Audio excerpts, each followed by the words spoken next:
Testing 1 2. Yes, this is the date. It is now 11:10 a.m. Today's date, June 2nd, 2022. And I'm going to do a little poetic justice since it's been a while and I've just been taking some time to kick back and just observe as we go into the 11:11 time for pensive thought and even a quick prayer, instead of just making it all about luck, since this broadcast is going to be a little bit more than just about luck. It's also going to be about love, which is something, or word for some people, or a feeling, a psychology, a psychosis for others. What is love? Well, I can tell you it's definitely not what's going on now at 11:11 a.m. Say your prayer, be careful what you wish for. But we're going to go on. On today's broadcast, I'm a Shanky Poodle Banky. Shanky Poodle is my name. And definitely feel free to pop by, of course, the date, which is Urox at wordpress.com. It's still 11:11, as you can see, as we got the clock going on out here. You can also follow me on as David Urick, which is my name, and there's me, and right here on my Facebook page. And as you see, there's a whole bunch of other stream. It's still 11:11. In Jesus' name, Yeshua, Amen. Shalom, shalom, everybody. Amen. So you can always buy me coffee and check me out on Minds. And as you see here, I decided to go, well, some people would say right wing. It's not a question of right and left. There's no left, there's no right wing, there's no middle wing. What it is it's truth versus lies. And people are fed up of lies. You dig? So you have no choice but to go to get your news in other alternative avenues, which might be like, hey, like I've been going to Gab. It's not about, hey, oh yeah, it's not perfect. You're going to have people who are there who are just like, maybe not favorable, as we say, for, yeah, you're going to have right wing supremacist type of people, but then there's me, right? So pop by, check me out. You do get some followers. Oh, and I fell in love with another one. There's one of the best social media, like outspoken, like real red blooded human thought social medias that are coming up now that are alternatives. Minds is another one. I've been digging this also, right? You can actually put some words out there, and the news feed is straight up. Like I said, if you've got the grit and you've got the, I guess, the eggs and the nuts, hey, check it out. And here's the one I'm in love with. Get her. You guys have been like, the followers have been amazing, and hey, you can actually speak your mind, right? I'm totally down. Look at the lovely color, right? I mean, this is what, if anything, I wouldn't be surprised if this becomes like the new FB, because once again, if you're able to take a strong bitter pill in the reality of what's happening in the world today, for God's sakes, you should be ashamed. Number one, ashamed for the veterans that fought during your grandparents, your great grandparents for some, or great who fought in all First and Second World Wars, right? To get rid of this kind of scourge known as supremacy, right? Also known for some as fascism. Some people call it business corporate fascism. Other folks will call it, yeah, just straight up dope up uh, white supremacy, black white supremacy, which is a reality also. Yeah, I don't really listen to this guy, right? I mean, I got my beef because, yeah, some of them are hardcore. I can handle Richard Spencer because I'm old enough to know that, yes, as a part of the generation, the integration generation, we can say, okay, look, it's not that we have to go back to segregation at the 50s. Like, it's been in the news recently. I heard this is something actually happening in the States. But the States is very exceptional. It's really more about how you treat human beings. and we're under the war by a few people, and I'll be touching on a few other things. It's gonna, well, I try not to make it, like I said, long, but it is about the mundane.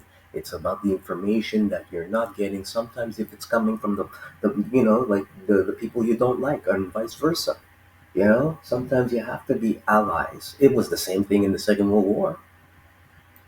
Before good old USA flipped, because before they got involved with Japan, they was kind of down. They wasn't bugging, right? But only when Japan came in, that's what people don't catch. Only when that stuff went down, and how you want to look up, go down that rabbit hole, whatever, regardless if they got the telegram or not on time. The truth is, they wasn't going out there saying, "Oh, we gotta go knock these guys out right away." That was going on, but the real involvement, yeah, the time for them to come and blow up Japan, right, with the nuclear bombs and all of that, they could have gone and used that on Germany, right? Most people would think they blew some shit up, but they didn't use no nuke in Germany, right? So you have to wonder what happened to all the Hitler youth. Oh my gosh, people, you got to do your research. These people now, they're still around, yo. They'd be 90 years old. They'd be doing, how they say, making their intravenous test tube type of family, which, don't be surprised, who you might think was your great great great great pioneering grandmother might have been your father, right? Because the way things used to be back then, they used to call them like generational curses, but maybe not, right? Because they thought they were so brilliant being different, whether it be a eunuch, which are probably the bravest people when it comes to war, right? So if you're, let's say your testosterone is switched to estrogen and estrogen switched to testosterone, that's not a new thing. What is a thing is that the reproduction has changed, but it's not new either.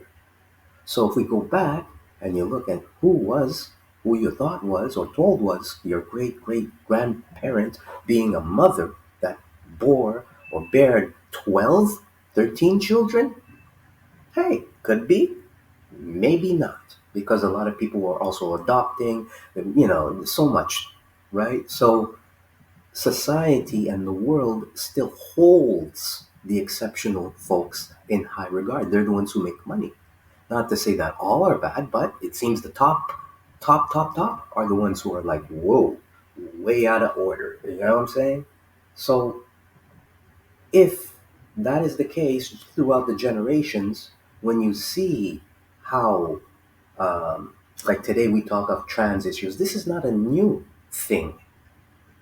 What's happening is maybe there's some, finally, in the coming of this time of revelation and truth coming out, what makes trans people, or if you want to call it, I say transangelic, because it's been like that from the beginning of, hey, the whole thing with Adam and Eve, and I'm not saying they were, but I'm saying the beginning of creation and the third wheel. Well, that would could have been a wild card, right? That snake, that good old snake, that was the wild card. We don't, you say the devil, he, her, we don't, there was Lilith, there was, people, well, demons there, all kinds of stuff, right? All of that kind of thing. And, or the angels guarding that shit. Yeah, I don't know. But look, one thing's for sure, there's some infighting going on with the spirit coming into the world in such a cold way, such as the way of, let's say, while it's important, we should have never tampered with, taking on the task of creating life, right? Which was, well, formally still is, but there's a war going on because, let's say, if someone probably, especially coming without from through the womb, or even leaving the womb without any contact from the mother, we understand that, oh boy, well, that kid could be probably messed up. Now, if that kid genetically has been altered, well, yeah, and you end up, and this is a whole family, and this is maybe a majestic family. So this is all biblical too. Don't think that those, you know everything we have today is just like it was yesterday, and probably even, we only know the future of what we're told is the future. I believe the engineering is always the same, just the design becomes different, right? Like, yes, there was electricity probably way back in the Egyptians. They probably were driving, flying. We know, but we won't know because it's been, how we say, encouraged to keep that truth away by the powers that be, right? So it's deep thought because I've had the understanding, the overstanding that this is something that's been part of the caveat, right?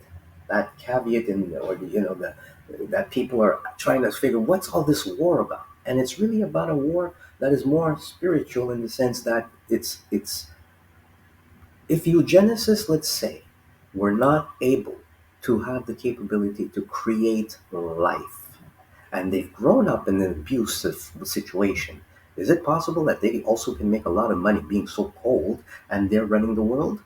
And maybe there's other folks who maybe have grown up in the same biological, created in the same genetic biological sense, and they're saying, you know what, we've been living normal for society to show us who, if I am this gender as person, when I say as, a gender as person to be, then that is fine because history shows that, hey, look at, we've known about the tuts, right? They ate the tuts, we if you look up your Egyptian history, we don't have time to get that deep into it, but it's not a new thing. It's just history repeating itself again. So this blog here today is going to be about, yeah, check out this place called Getter. I really like Getter. It's like, yeah, you're going to have some hardcore, but you'd be surprised.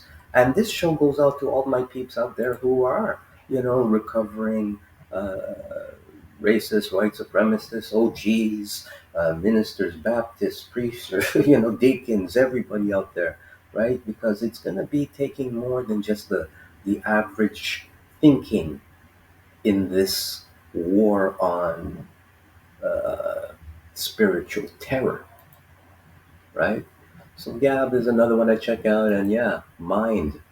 And yeah, if you want to check out, everyone, who's this guy? Yeah, that's me right there. That's that bro. A bro, a black guy. Yes, this black guy, right, from the generation of what we called integration, formerly a Black Panther generation, when we had a little zest to fight for what we wanted. Yeah, so pop by anytime. Now, as we continue with the day, and of course, not to ramble, but we have to get a perspective now. We did hear some news that Grandmaster J of the NFAC, that is the Not Effing Around uh, coalition, was found guilty on two charges. And what we say is now bogus charges, and highly likely we can say he's now a political prisoner. So, this post is in dedication at the same time to open up the mind about what and why we can't have nice things when it comes to protecting the nation, right? Because this is a civil energy of spiritual war going on. I mean, look, you have a bunch of young folks out there, you know, shooting up, and obviously a lot of us are from my generation. We're more like, hey, it's been a minute, so what's up, right? This is over like a generation now. It's like 30 years this has been going on.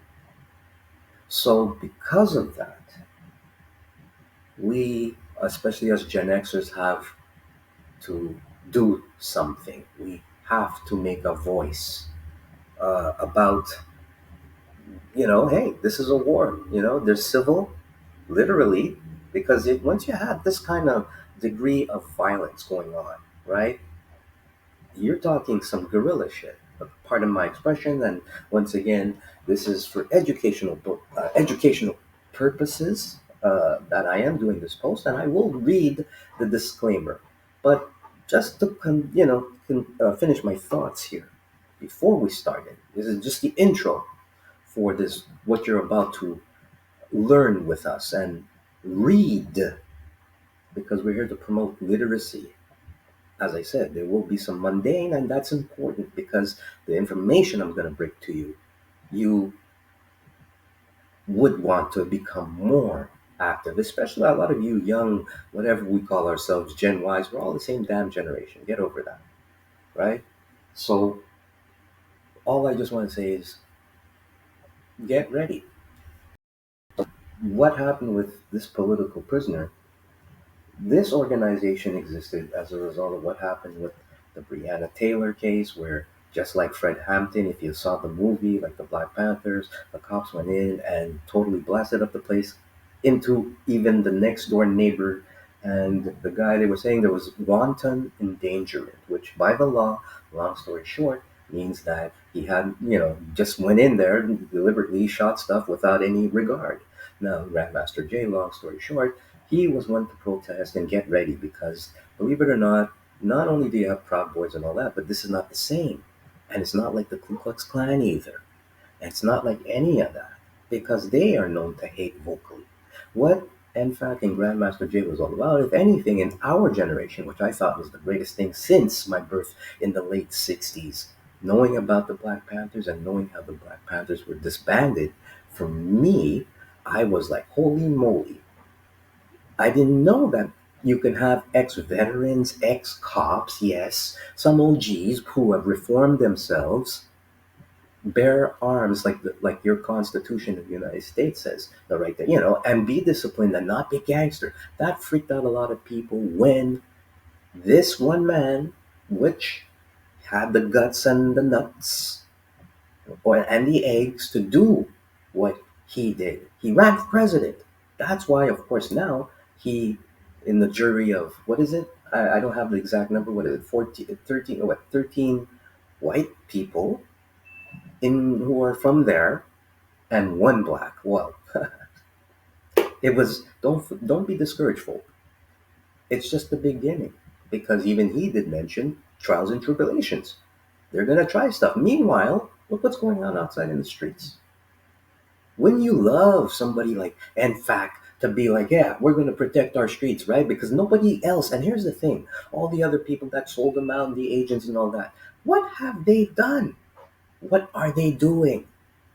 This is, like I said, if you go and look, it's the first time we've seen a militia of law abiding, gun registered men and women of the melanin nation. And don't get it twisted. There's whites in who do back us up. There are Jews who back up. Yes, it exists. There are Germans. There are ex Nazis that do. Big up to you. So this show is for you too, you Masons out there, like who used to cover me and check my back, right? Big out to all the crazy ex Al Qaedas and the ex Mossads, right? Because we're ready for peace. But sometimes to get peace, there's war. So I'll be telling you, and let's look in. We're gonna check out some clips here as to the message and the challenges that we have ahead, and what the possibility for, if not, let's say, some type of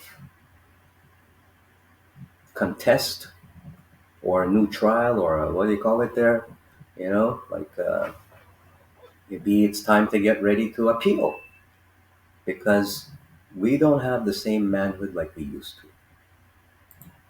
I'll be right back. Be careful out there. An officer's vehicle. Not sure how long it's gonna hold. There's warning lights everywhere. The Lord.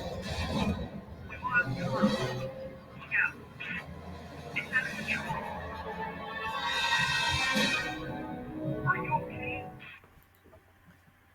So howdy doody, we're back, and I just wanted to give you a little intro. Sometimes you gotta stick it up, and yeah, my speed's a little weird there, but we're gonna manage. Because I got the other machine in the middle of a little tune-up. So we're kind of going back to old Hewlett Packard. But yeah, I generally work with the Acer Predator, which is one of the best for me, anyways, for my needs, and I do recommend also for at least when it comes to blogging and gaming, right? Yeah, I've got some like what is it, 15, 30 gig type of thing. Yeah, pretty cool. So the show is the data jockey, streaming, educational, factual, unadulterated lessons from world black history, finding solutions to surviving basic instructions before leaving the planet Earth. Informational documentary streaming, historical, educational media. Fair Act, Fair Use Act disclaimer. This site is for educational purposes only. Fair use copyright disclaimer under Section 107 of the Copyright Act 1976. Allowance is made for fair use for purposes such as criticism, comment, news, reporting, teaching, scholarship, education, and research. Fair use is a use permitted by copyright statute that might otherwise be infringing nonprofit, educational, or personal use tips the balance in favor of fair use. So, welcome to the date. Definitely pop by, uh, subscribe, like, and share, right? Because if nobody does it, who will? So, and I'm not as worried. I mean, in the sense, I know folks want to make coin and do all kind of stuff with this, and I'm like, I'm all for that, but it's not.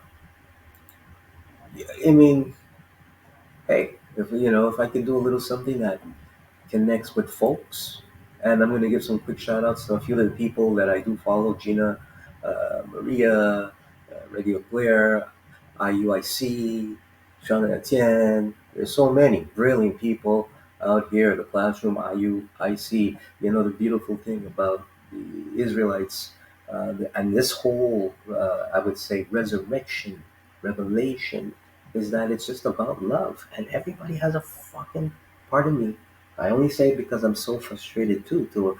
The it's to express the exclamation point of how how terrible and heinous it is that people have so much hate, and just because you try to bring people together and make some peace, right? So it's real, and we do live in a society that's anti-love, right? So this guy, yeah, brother Ronald Bernard, he was one of the old school Masons, messed up the banking system, right? Medhurst, Mr. Richard, like me, Richard Medhurst, Blair White, Real Dana, K Money, also who came out with the news recently and has been very diligent in letting us know when no one else in the media is letting us know what time it is or was with NFAC, right? Because now we know, and this is why sometimes you have to kick back and observe. I had to really check out all these folks and see, because I was still following, even though you noticed there was only when we heard, if anything, only the negative came out. And even then, all of that is questionable. So shout out to K Money. Definitely, check that out. And yeah, man, there's all kinds of Reiner Fulmich. He's another bro you want to check out, right? Because he's all about the what we call it, crimes of humanity. No, that's real. So check that out. We'll also talk a bit about that. And Tony Lin, Dr. Claude Anderson, and also there's a brilliant animated cartoon. I wonder if I still, yeah, I hope they're still there. But it was a Dr. Neely Fuller cartoon series, which is also a brilliant channel, right? So these are just some of the folks. I mean, I'm sorry I didn't get any or most or all, but definitely, yeah, shout out and subscribe, like, and share. So on with the show. So another one, another Be careful out there. bit of news that did come out. An officer. Not sure how long. There we go. Another bit of information that came out right here um, from the news on why Grandmaster Jake was found guilty, and at the same time, what we forgot to understand and realize that he could appeal. So I'm just gonna share a quick pointed clip from, I would say, another brilliant source out there, uh, who we Hello, know as everyone. our Good evening. sister Demetra K, which is another good channel that you might want to check out. And I'll just, and once again, I'm just sharing this information. So yeah, give her a like and share also, right? So I don't know why I wasn't subscribed. There we go. All right. So I'm gonna go back here and just share once again just some specific points. So just take a listen and just let me know what you think. Also filing a motion for judgment of acquittal, which means that the defendant is saying there wasn't enough evidence to convict him beyond a reasonable doubt, right? And so let me also show you what was said from the prosecution to the jury in regards to convicting him. During the closing arguments, the prosecution argued that all jurors needed to know in order to find him guilty was that he used a weapon and that he intentionally used it in a threatening manner. It said all the other arguments presented by the defense were just smoke and mirrors to make them vote accordingly to their feelings, not facts. So So, according to their feelings, not facts. These folks, like I had mentioned previously, what was it? I don't recall the number. Isn't it, what, 12? A jury of 12, 13? You know what? The law in the States, I'm not going to even go there. But as you see here, the argument that all the jurors needed to know in order to find him guilty was that he used a weapon and that he intentionally used it in a threatening manner. So that's when they said that famous photo. I don't have time to throw you and show that in. I believe that that's kind of even um, evidence to the screw up that the prosecutors are doing. Right? That whole picture, the moment, and all. There's so many things that are off with that, the angle, but smoke and mirrors, right? So yeah, just like any other, if it was the Proud Boys or anybody else, right? And even like the Klan, right? And even just like regular people going out there blowing everybody out in a school, in a church. Meanwhile, this is what they're saying is wanton endangerment. The people don't think, like, don't believe that this guy was loved. Just like the Black Panthers. Everybody hated, who was at least not down with the movement, hated the Panthers. Don't get that twisted. Only because we were kids and there was some the black exploitation came in effect that muddied the waters of what the Black Panthers represented. That's why you had Superfly, who we could have said, if we want to do a little, you know, uh, some type of example, uh, you know, if Superfly was a Black Panther and he ended up selling dope and then being the bad guy after all his buddies who were Black Panthers ended up getting in on the drug trade. And that was pretty much like what the 70s was. And then you had the ones who sold out. So they said all of the other arguments presented by the defense were just smoke and mirrors to make them vote according to their feelings, not the facts, such as facts over feelings, which what was a brilliant, I would have said one of the most brilliant, even after school shows, man, that they could have had. Brilliant. They should have had that forever, right? But God only knows. A motion for judgment of the acquittal rests on the claim that the evidence at the trial was insufficient for a conviction. In other words, the defendant argues that no reasonable jury could possibly find guilt beyond a reasonable doubt. So it was basically already in the cards, right? I think with most people like myself, we were kind of wondering, well, hey, it was going to be all over. And, reality, history tells us that stuff like that never gets easy. Even to get for the, well, look at Mr. Cosby, who's just hanging around. Well, he just has one more case coming out recently with that whole 1970s, you know, bring what, I don't know what the laws were. I think it was 17, 18. These teens, which if you were even alive in the 70s, for God's sakes, man, no, look up some history. Ask your grandparents about the late 60s. Everybody was a freak then. And the fact that those two, whoever went, people went with Cosby. Anyway, I read, if you read the case on the news, it's like what it was another day. They ended up going to the Playboy Mansion, that damned cursed place. I'm sure the ghost in the walls, or what, as the expression is said, where the bodies are buried. I'm joking, but I'm just saying, right? Yeah, and how? Even what if Hugh was there? Like what? He didn't say anything. Hugh. Oh yeah, I forget.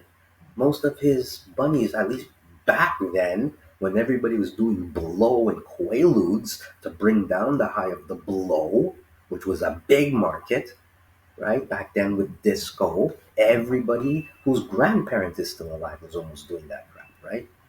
And they ended up there. Anyway, I don't want to digress too much, but back to uh, John Fitzgerald Johnson. This guy was running for president of the United States and against Donald Trump.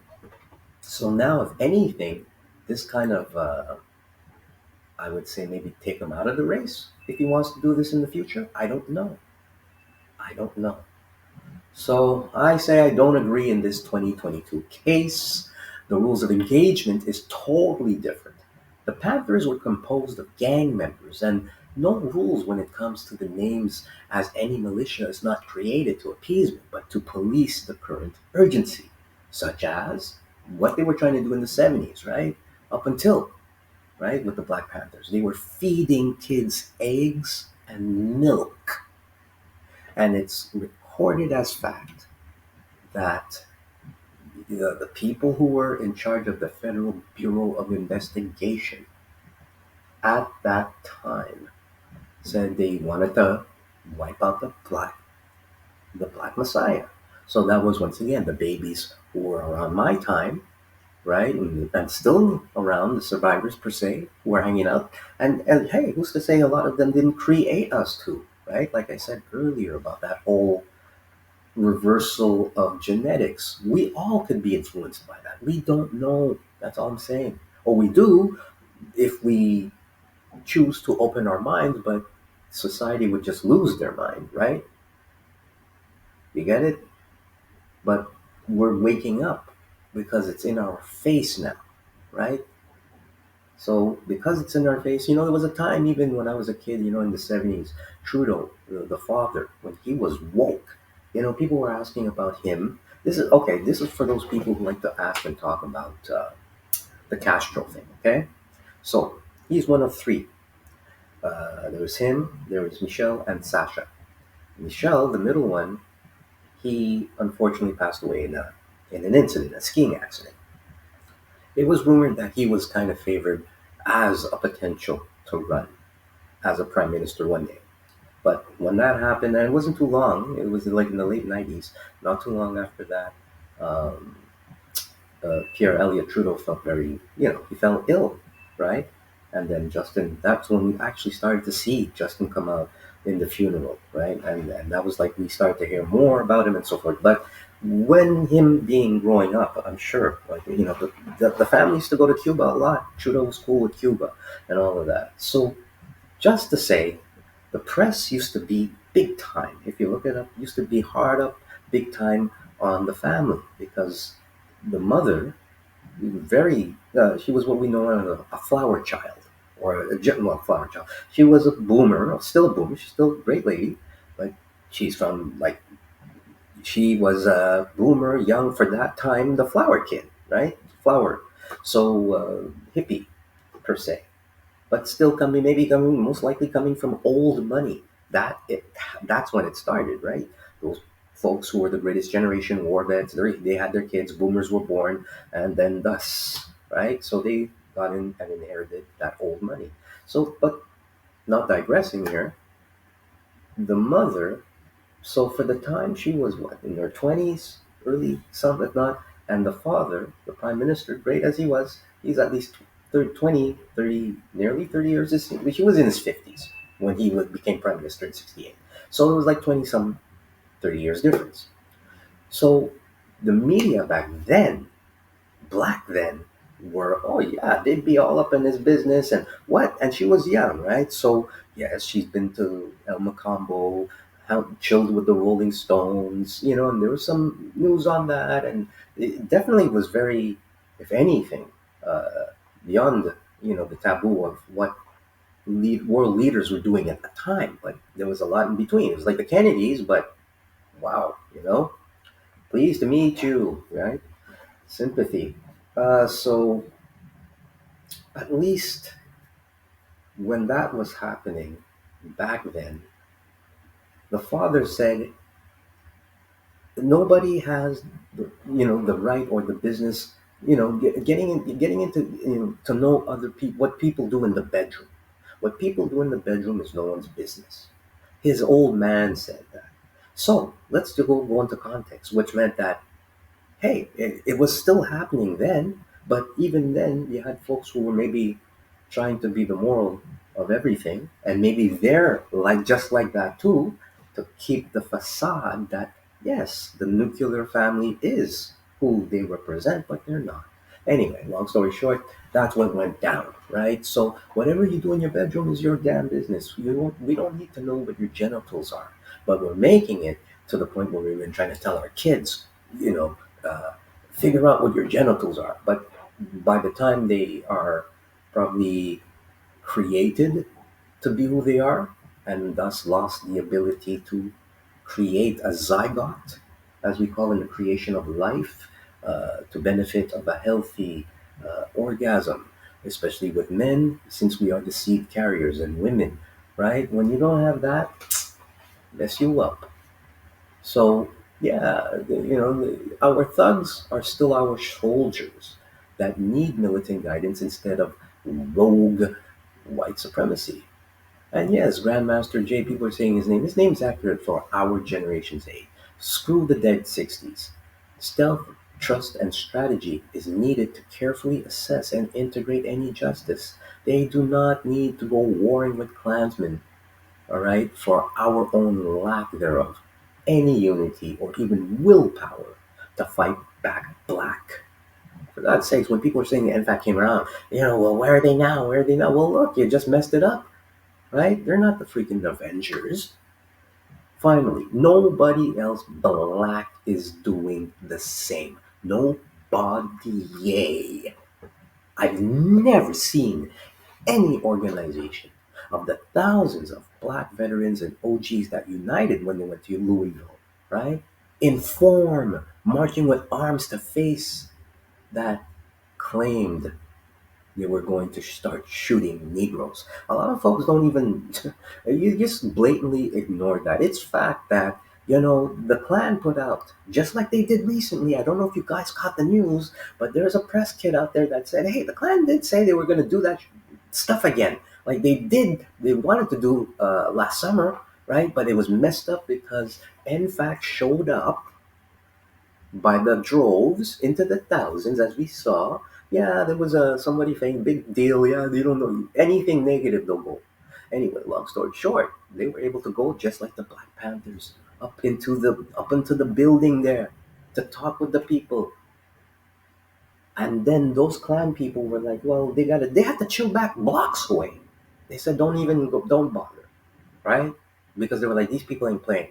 So that knowing that, and then knowing that people were going to be on the rooftops, and he was working the cops. So if anything, I think he got shafted. Definitely, if anything, we learned that you can't trust because he was working. And even though he had discharge in the military and all that, he still was military. And how many people really? And look at the people who aren't discharged, who should be discharged, or who shouldn't be in the military. Anyways, but that is a big, big point, and it should be the biggest takeaway from this whole situation with people thinking, oh, well, in fact, they say, no, bro, because look what's going on now. Where's even the black, even the new and improved junior Black Panthers? What are you guys saying? Yeah, yeah, I know you got a gun club, but we're so whack. We can't even put all of that shit together. It's not like the Mossad says, well, you know what? We're gonna have a different. You know what? ADL becomes the Mossad, and it's all together by default. Anyway, So the K didn't show up. They put it off, and now that's why you've probably seen all this stuff go off, right? To the point where you blatantly see that, well, forget about saving your lives. So the 1990s, we had the Million Man Marches. That did nothing. You had how many? Millions, I'd say? No. Hundreds of thousands of Negro men, particularly. Where are all those niggas now? I wonder. I didn't make it. My best friend did, but and he's half Jewish, half black, and he went down there. He said it was an amazing time. I should have been there. He was like, "Yeah, I was in college. I couldn't make it." That's all I remember. But I was there with it, and not. I tell you, not to even the day after. The whole OJ thing happened. Michael Jackson happened. Anything Arsenio Hall got the answer. Look, I don't want to go history here. So Grandmaster Jay was sold out by our own people, right? But this is how hypocritical we can be. We'll wear freaking t-shirts of Che Guevara, Castro, damn, even Stalin to Trump, and we're MAGA hats. But anything Black Power, forget about it. GMJ's has a trial coming up, right? And then we see from there. This is what I believe. He does have another, I believe it's going to be the federal trial. And then from that federal trial, we'll know exactly what time it is. But you know what? It's political gangsterism. That's what's going on. And don't get it twisted. I'm sure, in fact, is not dissolved. Even if he is the one, I'm sure, like most good generals. And here's the thing. You know why a lot of you other black, whatever you want to call gangsters, you can't be who you are or you claim to be? Because you don't really have the balls to do that. You would rather run a gang and kill within your own for the supremacy that exists. So you are black extremists against your own people when they want to use that term, not like the Israelites. They're pro-love, right? But no, you guys, if anything, I would even say that gangs are black extremists, right? Because it's pure genocide on genocide, if you want to call that, not black on black. But yes, you have white on white. But look, if you go back 50 years, it's not like it was always perfect because you also had the buck breaking and all this business. But that, and you're genetically mixed up generationally, because if anybody was the first generational transgenders, I'll tell you, it was those people who came who came from the boats and went to the sex farms. We're gonna catch that in a minute. Don't get that stuff twisted. Anything you see different sexually, it's us, because that's what the control of the powers be. So yeah, like, hey, he's not Martin or Malcolm. He's GMJ. He's Grandmaster J. John Fitzgerald Johnson ran for president. It was whatever 2000, right? Or 2020, I mean 2020, yeah, 20, that election, right? That's who he is. Malcolm and Martin, they both gone. We could have learned from them. We didn't. All right. Martin said we literally, because of the integration thing, we're entering into a burning building. We ignored that and moved on. And Malcolm, will forget about that. That was the first, if anything, we saw how we can have black, white supremacists work against us and even use religion or a faith. That was that whole, Pointel, etc. The Italian mob, Latino triads, even the HA, right? Bikers, even Azov, right? Have their sycophants hands ingrained in every single thing legal. We must stop playing so nice and accommodating the enemies, even the black looking ones. 55, 60 years is a long time not to hear from or see any black power representation the way it's mean to be represented. White supremacist war crimes on white supremacist war crimes. Why? We fighting white supremacist war crimes for white supremacist war crimes. They're white supremacists trained by white supremacists. This beef's full on about eugenic turf. Negros sold hip hop items out there. That's the battle. On both sides. Ha! They're so whack. At least for now, we know how to identify the moles, the black-looking ones that sold their souls. Wanna be WS? They've been around for a minute, man. Fact, truth. I saw all this stuff growing up, watching the Lone Ranger, and wanted to be G.I. Joe. Who was John Henry? We'll look in that in a second. And I want you all to stop the damn line. Mothers of invention, haircuts, suit and ties, deceptions about the three-fifth compromise may have been created in curses to their own demise from abuse by patent and fornication without a trace of heart, only to be brought back by the rituals that manpower night. So let's look at the three-fifths clause of the United States Constitution, 18 or 1787. My bad. And this is brought to you by the Black Past. Check it out because if you want to get some woke, accurate news, this is where you want to go. We'll be right back.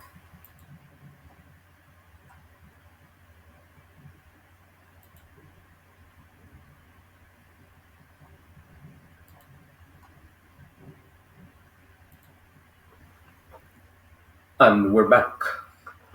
So before we go into that whole three-fifths human clause that was written up, let's take a look because of course we like to read, we like to encourage literacy, and I know there are folks out there, especially our brothers and sisters who are probably incarcerated or and haven't had the chance to get that quality, even I would dare say, home schooling and home education, right?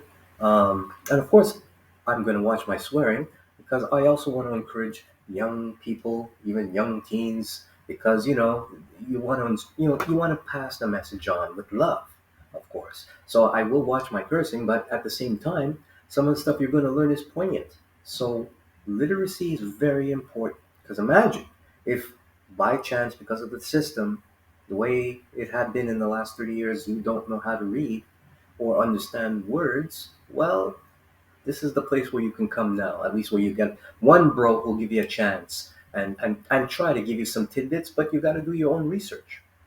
So this is what we encourage here. So let's look at the age of revolution. I'm going to cherry pick. I will implement it upon myself to cherry pick per se. If someone's going to say it, even though it's not what I'm doing, I like to get through and get to some points because a lot of the articles are very long, and I want to encourage you to do the research. So, the age of revolution is a period from the late 18th to mid 19th centuries, during which a number of significant revolutionary movements occurred in most of Europe and the Americas. So you can imagine that's when all stuff went off, right? And they're saying this is from starting, at least in Europe, from 1789 to 1848. So that's almost like what? It's over like 30, easily 30 years, right? 30 plus, nearly 40, if not maybe nearly 50. But what we see here, and yes, definitely over 50, right? 89, like 60, is a book by Eric Hobsbawm, first published in 1962. It is the first in a trilogy of books about the long 19th century, followed by the Age of Capital, 1848, 1875, and the Age of Empire, 1875 to 1914. And of course, there's a fourth, the Age of Extreme. So you could research that, or maybe I'll do another blog on it. We could look a little deeper into it. But as we see, the period is noted for the change from absolutist monarchies, which is absolutism, the age of absolutism. So it got to be, I guess, it's the absolute. It's what it is. It's the truth, right? It's the absolute. So this is a historiographical historiographical term used to describe a form of monarchical power that is unrestrained by all other institutions, such as churches, legislatures, or social elites. Okay? Once again, absolutism is a historiographical term used to describe a form of monarchical power. This is, or that is, unrestrained by all other institutions, such as churches, legislatures, or social elites.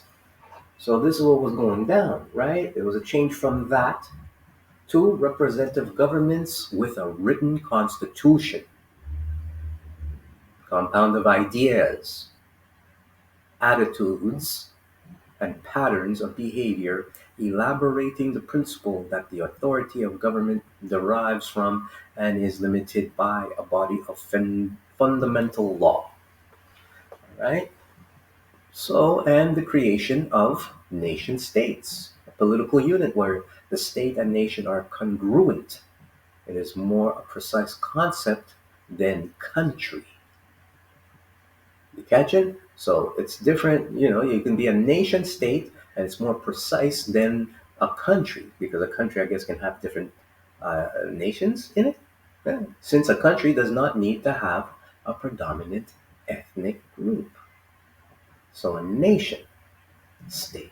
Influenced by the new ideas of enlightenment. Remember in my previous blogs, we covered that. The age of enlightenment, right? The Enlightenment was an intellectual and philosophical movement by who? By a bunch of those dudes there, right? And it dominated Europe in the 17th and 18th centuries with global influences and effects. So you can imagine this was like, I guess, when they stole all the stuff, right? With the whole Moor thing going on, and of course the trade of slavery, right, which was going on since the 1492, right? It's been a minute. So all of that plays into it, right? And of course, I'm sure there might have been slavery even before that established British Dutch West Indies creation. So the American Revolution. So influenced by ideas of the Enlightenment, the American Revolution, which was known as an ideological ideological and political revolution that occurred in British America between 1765 and 1791. Not two, but it happened two different times. At least this is what I'm reading. The Americans in the 13 colonies formed independent states that defeated the British in the American Revolutionary War.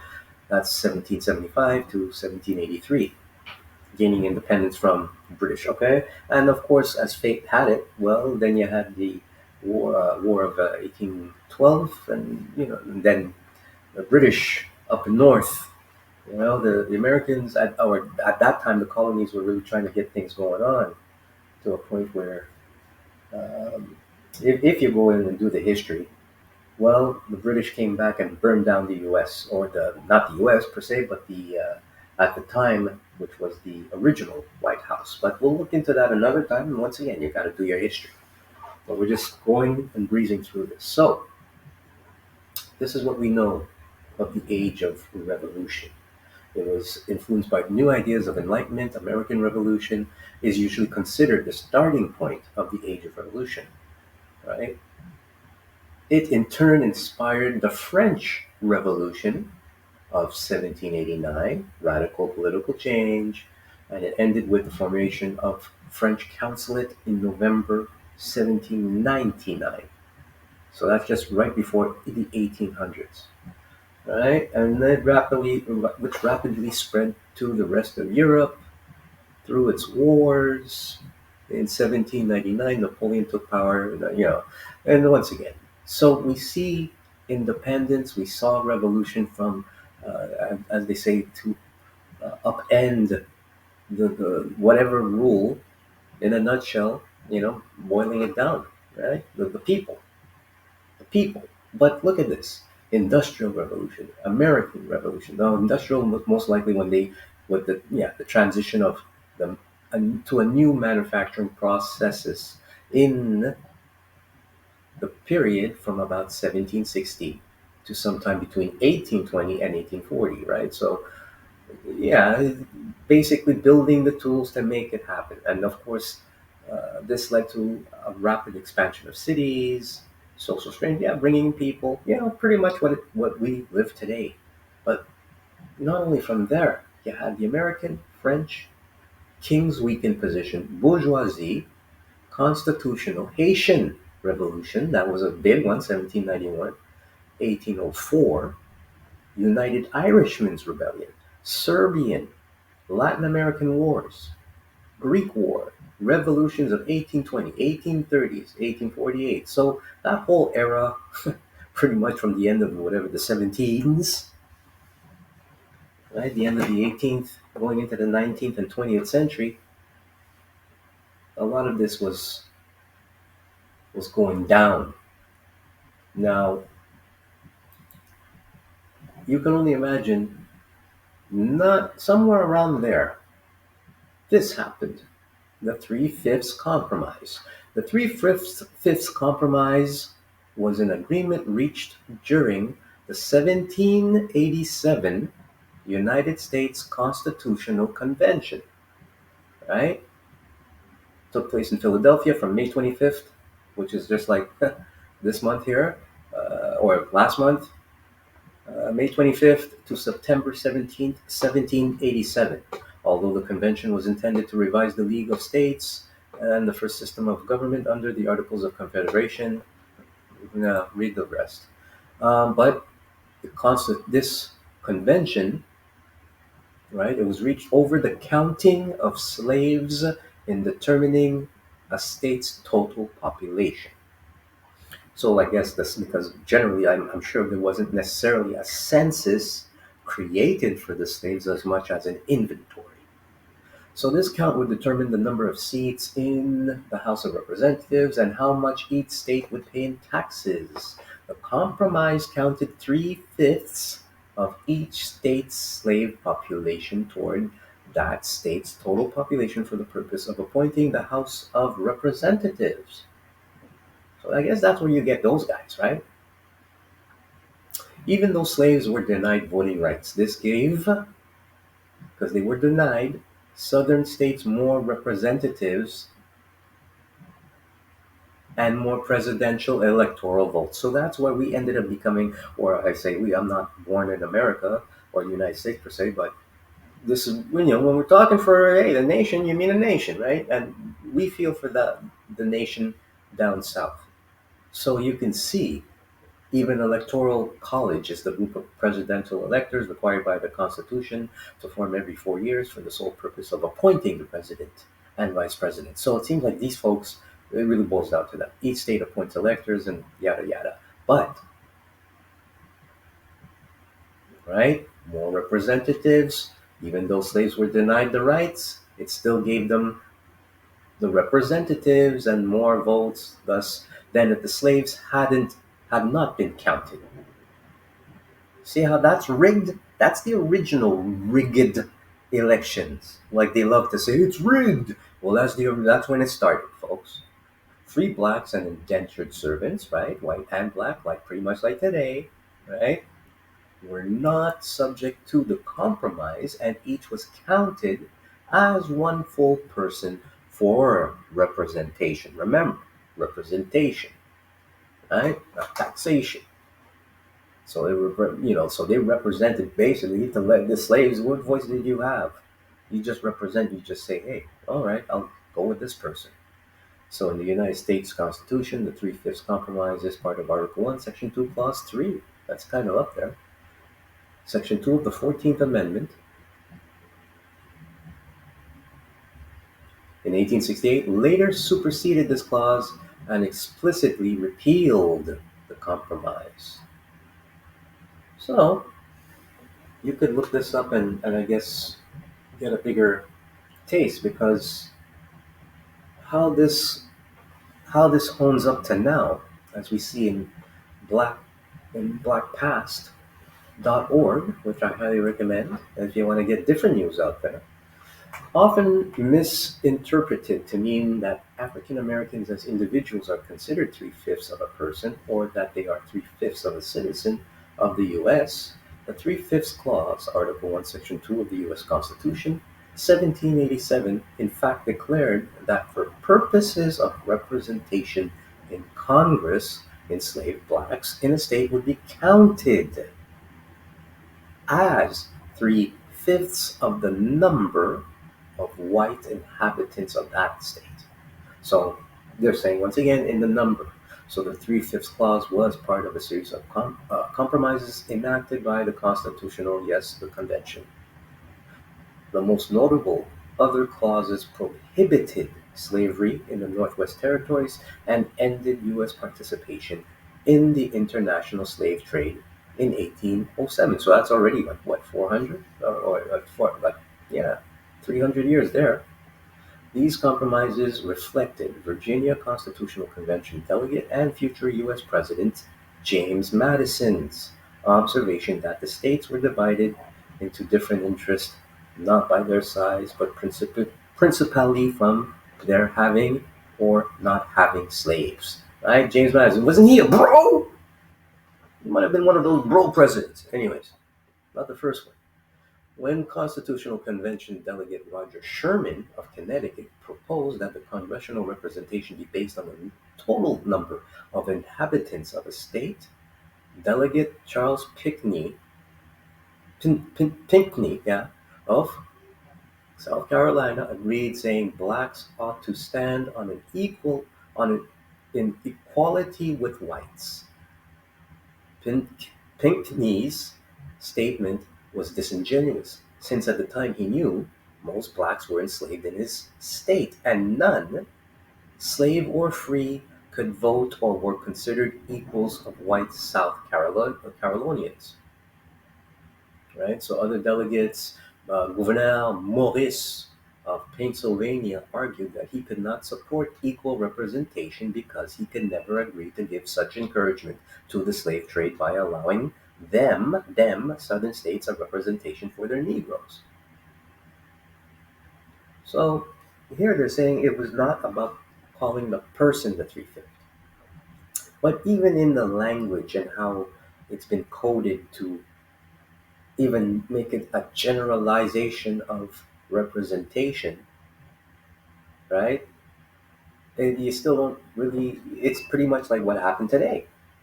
Come on, man, you ain't black if you ain't voting for me. Well, this was before, and this is before people knew how to read and write.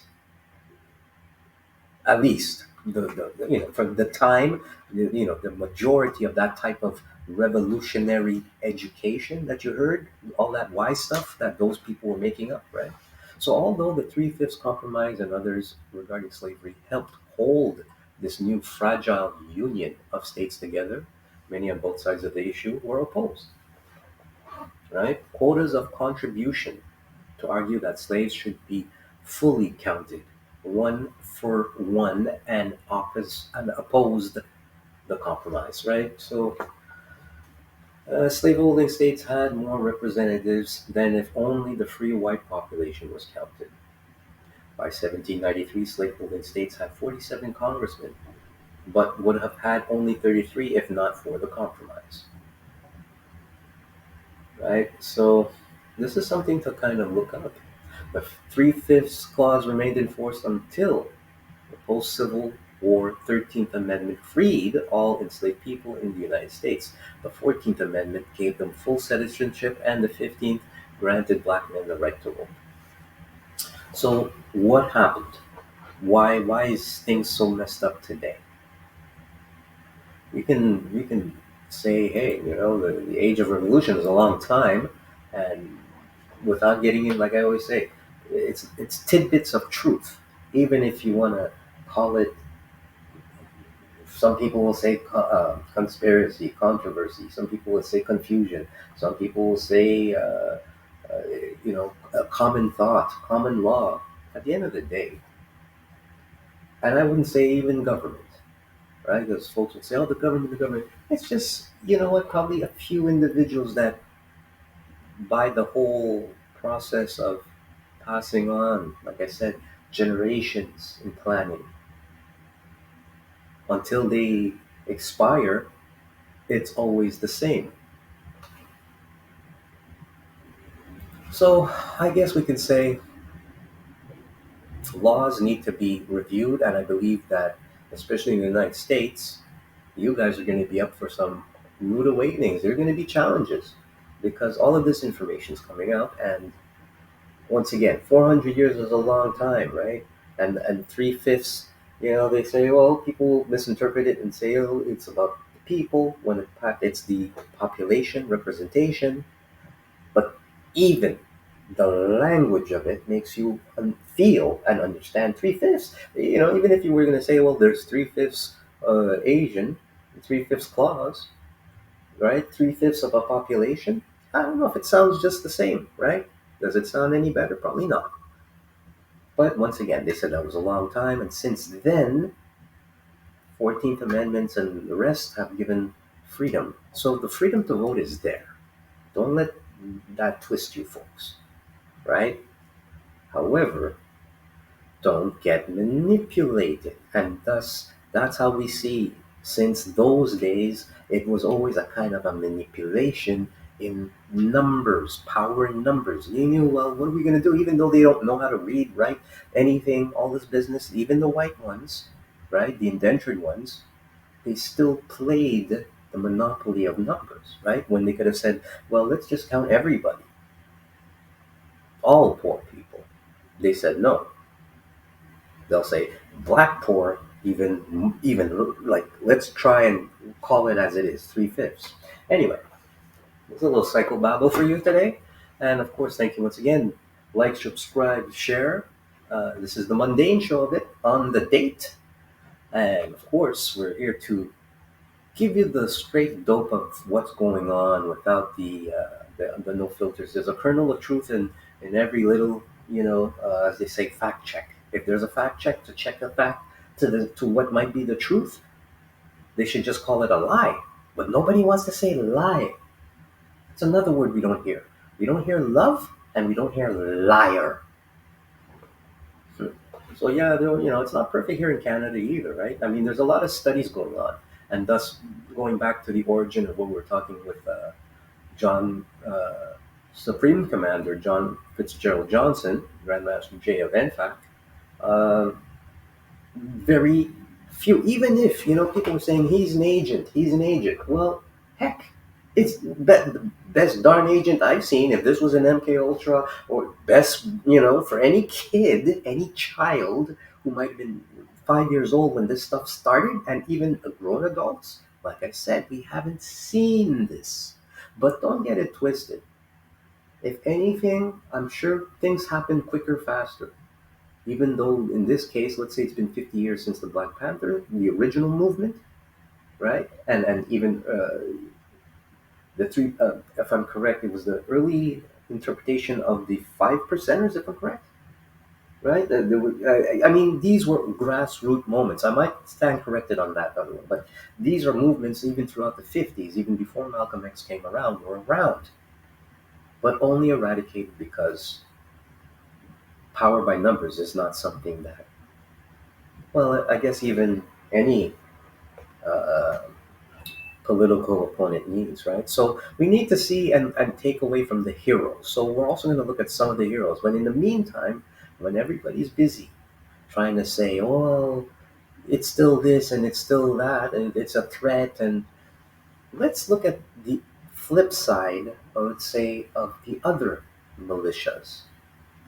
So there are some studies you can download, the reality of anti-black racism in Canada. America's race conflict, rules of engagement for the ultimate black community. So, what are you afraid of, Negro unity? Oh, just hush up, coon. Nah, boo. Just chillin' on our own wishful, ignorant thinking. Illin', all of our kings and soldiers are in prison. Got risen? God will it. Lookin' we's white snakes, supremacists in sheep's, in peeps' clothing. Pay attention. Meanwhile, we can't spiritually infiltrate the 1% hate with our anti-unity, anti-unity agents, MK, mock you, Rocky Horror action figures, border policies, medicated black psychiatric. Dysfunction matters. To electric shock you, cashing out digital water, the famine checks coming in order, buck breaking and the Negro Project 3, Ford's quarters. Human, who is Paul Bunyan?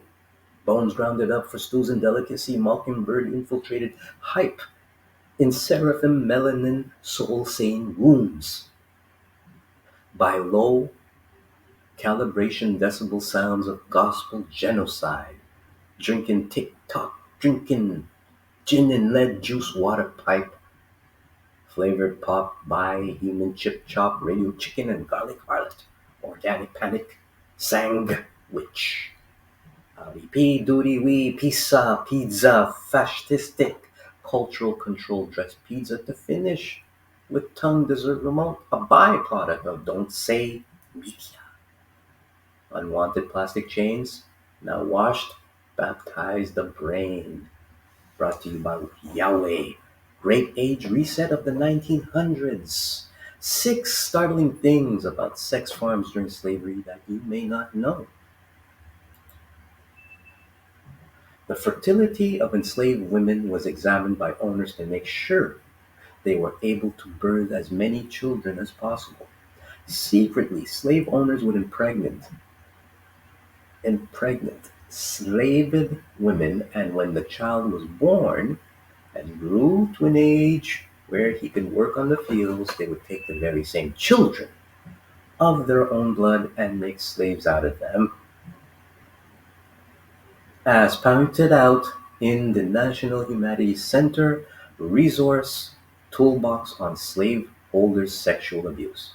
So, with that being said, I guess it kind of gives you an idea that, well, that if it's a lie and if it needs a fact check, there's a kernel of truth because we kind of still see that happening today, right? It was common for the slave to be subordinated sexually to the master, even men with enslaved males. It was part of the enslaved man's function as an animated tool, an instrument of pleasure.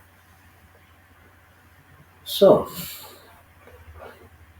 we can see here that the construction of the society we see today, and once again, even with the I don't like to say agendas. Agendas are, calendars are always changing and things are still happening. So if there's an agenda in a thousand-year agenda, well, let's just call it what it is. They seem to be on time and they seem to be doing what they're doing. So I would digress agenda. I just say this is, well, the update. Because even though we can read into the past, we can see the update. And thus, once again, with hey, happy Pride weekend, but at the same time, we're all in this together. And that's why I say those folks out there who our or our representatives, maybe even leaders, maybe even entertainers, we see those folks as average. Yeah, they are, but maybe they're not. You get it? And maybe they're not cool with seeing other folks say, we got to go this way and we got to, we have to be very different. When maybe, in fact, those folks who are different, not by their choice, born a certain way, came into this world this way, want to keep the normalcy as much as possible. They want to be who they are. But now we see the opposite, another side, and possibly that might be that left, right? They're saying, well, not only can we be one, but we can be both, and we can cross the barrier that maybe the folks who would have liked to have the quote unquote average or regular life of birthing, of procreating. But let's read on. When enslaved males turned 15 years old and younger in some cases, they had their first inspection. So right off the bat, you can see where, right, turned 15, maybe even younger. So anything that had to do with children. So we've already covered physical anatomies. We've already covered the mothers, right, the people who bring life into the world, and the whole procreation method here, the tools used, and as you see here, This is where we indoctrinate and brainwash, and in some case abuse to the point that they work their way up the ranks, right? What they have to go through. So, 15 years old and younger in some cases, they had their first inspection boys who were underdeveloped, possibly because they were already given things back then, right? You get it? So they might have not, or been taught they're not boys. They had their testicles castrated and sent to the market or used on the farm. Now, I don't know what they're gonna send their, a child's nuts. I'm sorry to sound so crass, but it is what it is. That's how they crass. They're beyond nasty, you know. Had the kids testicle, and I'm sure they were crude about it. I'm sure they weren't pleasant. Don't forget, they used to throw black babies for alligator bait. So these kids had their testicles castrated and sent to the market or used on the farm. I don't know what you're gonna do. What, plant them and hope they're like a seed? But I digress. Each enslaved male was expected to get 12 females pregnant a year. Baby daddy right there. You see?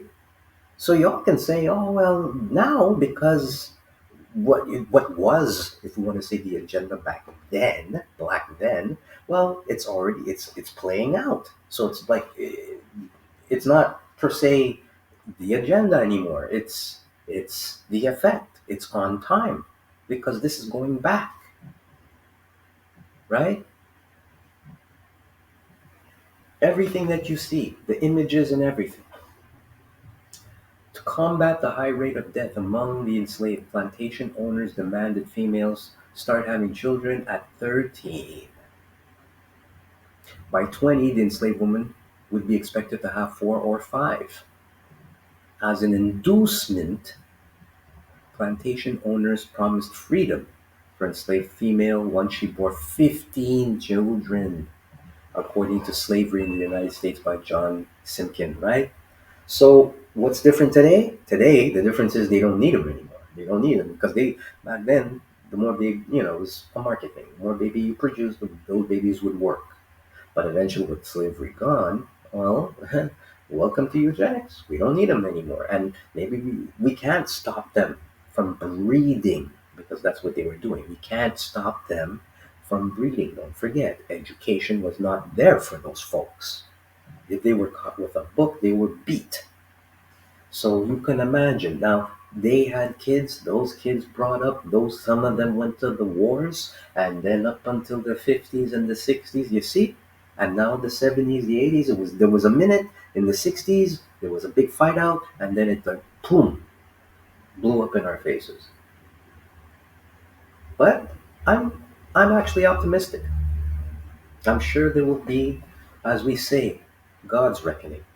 Often the plantation owner would entertain his friends by forcing the enslaved blacks to have orgies. And I'm sure with everybody, multiple pairings having sex in front of them, and the white men often would participate in the debauchery, of course. And I'm sure they had kids, and I'm sure there were probably even animals there. You want to hear it? I'm giving it to you straight, man. Anything goes. It's not like you're going to say, well, we're really not. I'm sure any and everything that could have went. White slave owners convinced they were black women. They were black women a favor. Huh. Enslaved women were forced to have sex with their owners, but their masters considered this a favor. White men often claimed they were doing black women a favor by saving them from having sex with black men who were considered to be animalistic and brutal. Well, I guess if you got a few whips on your back and it's life or death. And folks would say, well, how come the black men did not fight back once and for all, bring it down? I'll tell you why. It's called the bullet. It's well back then it was what do you call it, gunpowder, but not too far later, with the garrison, they made that bullet work. Now here's the interesting thing: because of the way America works with the right to arms, everybody has a gun. So now this is going to be interesting times when it comes to this stuff because how are you going to tell everybody, well, we got to repeal that? That's not going to happen. They're not going to repeal, and even to make a gun law, the Constitution, literally, your Second Amendment would have to change. It's not going to be just by legislation and bills. You're talking, it's going there. So America's actually doing what we call a curtain call when it comes to a lot of stuff. But once again, this is just to go back to when you see and hear that we have folks like Grandmaster Jay around, he's not, he, as far as I know, anyone, even whites who are educated and Jews and rabbis can say, the few, but the ones we don't hear about, they say, look, this guy's woke. And here's the thing, I noticed something, especially among the other so-called, groups and organizations and all of that. We don't have what we call any default. Once again, like you can see all the other clan organizations by default, their people are tight. But when it comes to like, okay, we know that's what broke up the Black Panthers. Okay, it was somebody who sold out, right? I like to put, once again, call them black, white extremist supremacists. Now, there are folks who are, I heard through the wire, some folks, why they didn't like Grandmaster Jay was because he had an attitude. Because what? Because a Negro can speak fucking English. Sorry, because he can read a proper book. Yes, we did. We are that. Don't believe the media hype. He just brought it out, and if anything, he have activated many people. Activated. So it's not something that's going out for hate. It's something that says, well, look, at some point, no matter how many people you're going to try and take out in a church with, and all this business, people are going to get ready to fight back. And this is the interesting thing, as the point was.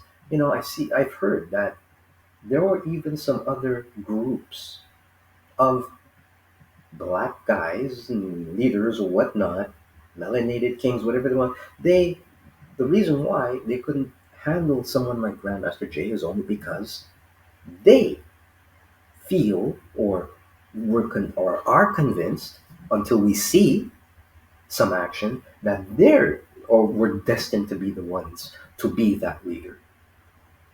So imagine, if you will, when you had the Black Panthers, and the Black Panthers are, you had Fred Hampton and all the greats, right? All the greats together. Even what's her name, Angela, and the whole gang, the whole everybody, right? One thing about them was, it wasn't like they said, well, Fred Hampton, we're too jealous, we're gonna, but eventually it took an outsider who came in and still came in as an ally. Today, I suspect, yeah, you might have agents, you might have someone coming in as allies. However, they threw in the fact that, okay, if you want to have a black messiah, let's put in some prototype messiahs. Let's put in some puppet messiahs.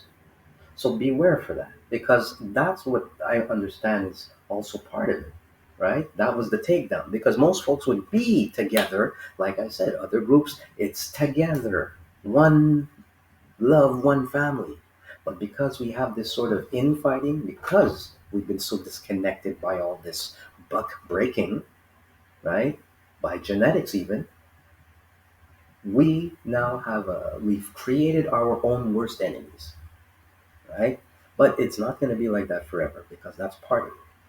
That's part of the whole thing. Like Queen Nzinga, a lot of people talk about Queen Nzinga, and in a nutshell, I highly recommend, and I will do the blog on Chancellor Williams' book, because that was one thing that Mr. Fitzgerald did start reading, and I think that's almost that's next to the Bible.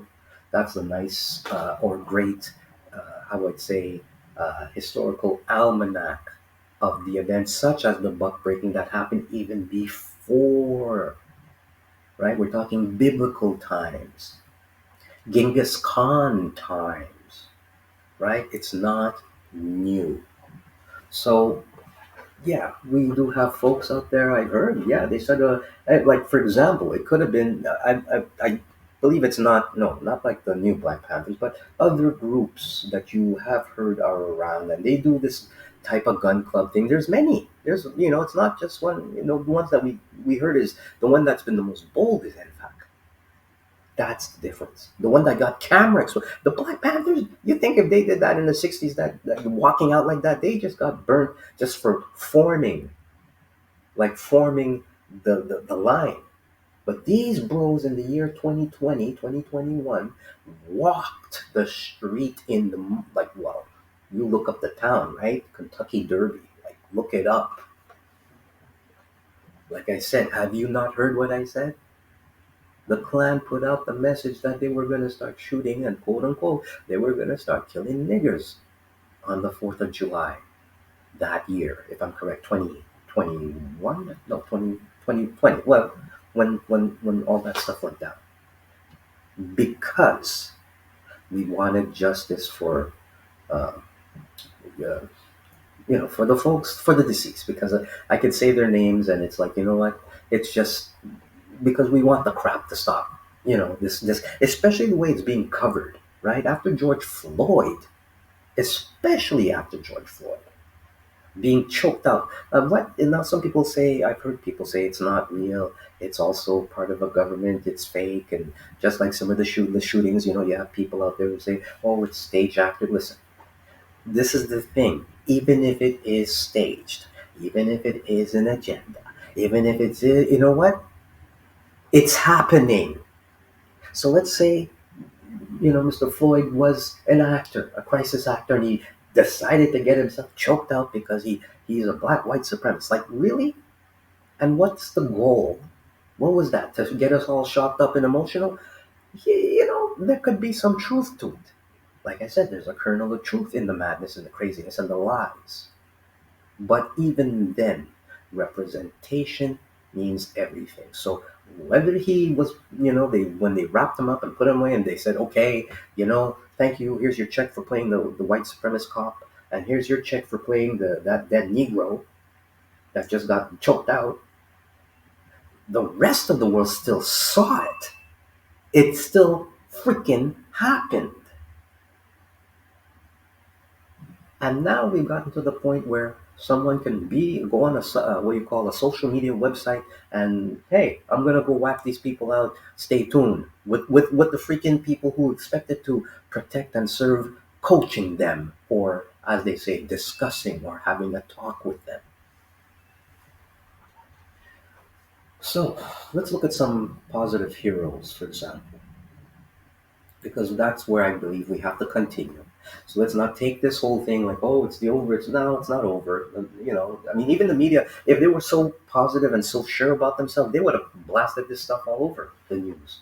But it didn't get much press. They just kind of quiet because you know what? There's probably more to it.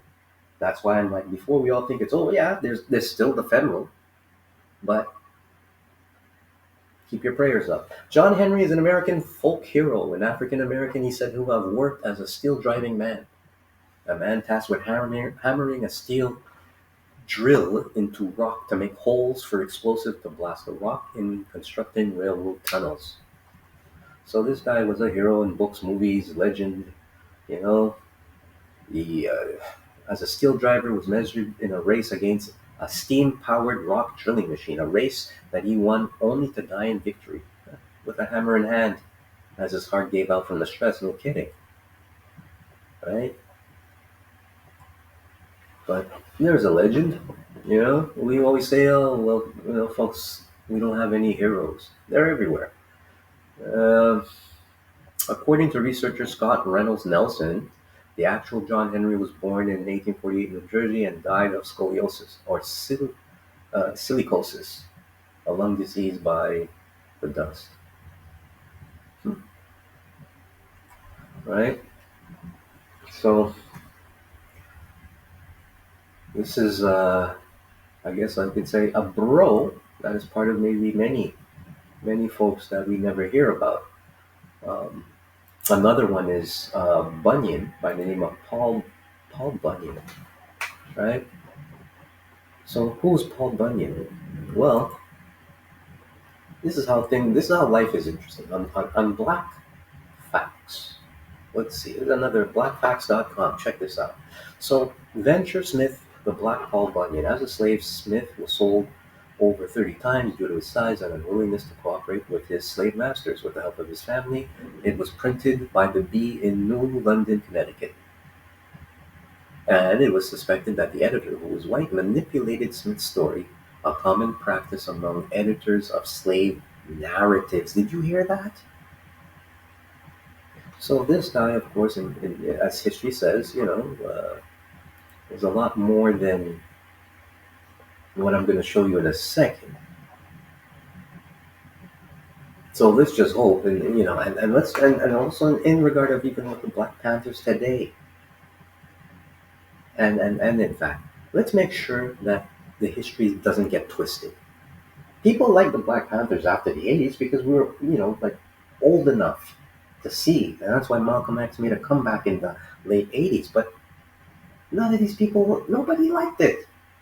Even black people were freaking out. They were like, "No, we're good." So this is important. So Venture Smith was born free in Africa, but he was captured and enslaved at the age of 8. Probably buck broken too, like most. Probably, and once again, when you see, if you look at the world the way it is today, if you've ever had the chance to see um, the movie, is it? Oh my gosh, with Roddy Piper, right? Uh, Crap, I can't. It's not in my head, but we know this film where basically this guy wears the sunglasses. They live. That's it. They live. So even the people that we read about in the fact might not be who they are. Harriet Tubman, for example, strong woman. However, because don't think that none of our heroes were not introduced or brought into this world via these ways also. Well, if you look at them, right? I'm not saying that. And once again, it's not to go way out of the ballpark here. I'm just opening up the caveat here. I'm taking on. If we're gonna make peace, we have to at least understand what factions exist and who are the allies and who are not. And like I said, our allies are the same people. So Queen Nzinga, one of the things that made it was successful to bringing a nation together to fight. It's understood that a lot of the her soldiers were eunuch, as we would say, or castrated. So it's understood that, and I've taken a note. I'll research it more, but it's understood that eunuchs are just as great soldiers, maybe because of certain, I guess, biology. And it's known castrato singers are brilliant. Michael Jackson was a castrato. Put that out there so you guys can't get it twisted anymore. We're hearing about it. No one ever wants to really talk about it. Long story short, the abuse between the father, everything. But long story short, he was a castrato, meaning he didn't have a dingaling to get anything up. We're going to look into that whole zygote thing in a minute. But that's the fact. So you might have had many people who are in power. J. Edgar Hoover. There's a reason why they called him Maria. I don't know. Was he built like a Maria? But it's truth, right? People will say, no, no, no. Marilyn Monroe, the average looking woman, maybe for 1950 something? Maybe not. So our eyes have been adjusted. And history, that's how deep it goes. That's why when we hear left wing, right wing, white supremacists, against maybe the Israelites, you know what? Always, and this is how I've been looking at it, even in politics. I look at it even deeper. I look at it in the bones. Look at the bone structures. You can see the infight. Even and hey, the respect to everybody. This is I'm only doing this in celebration of the truth. So happy summer. The truth that will be coming out is once because the world is not ready to get adapted to the idea that we're that mixed. We have a lot in common, and yet at the same time we don't know what we do have in common. So yes, if you're gonna have a good and a bad, no matter what color you are, no matter what, you can have a good and a bad. And you can have it even among the transgender community.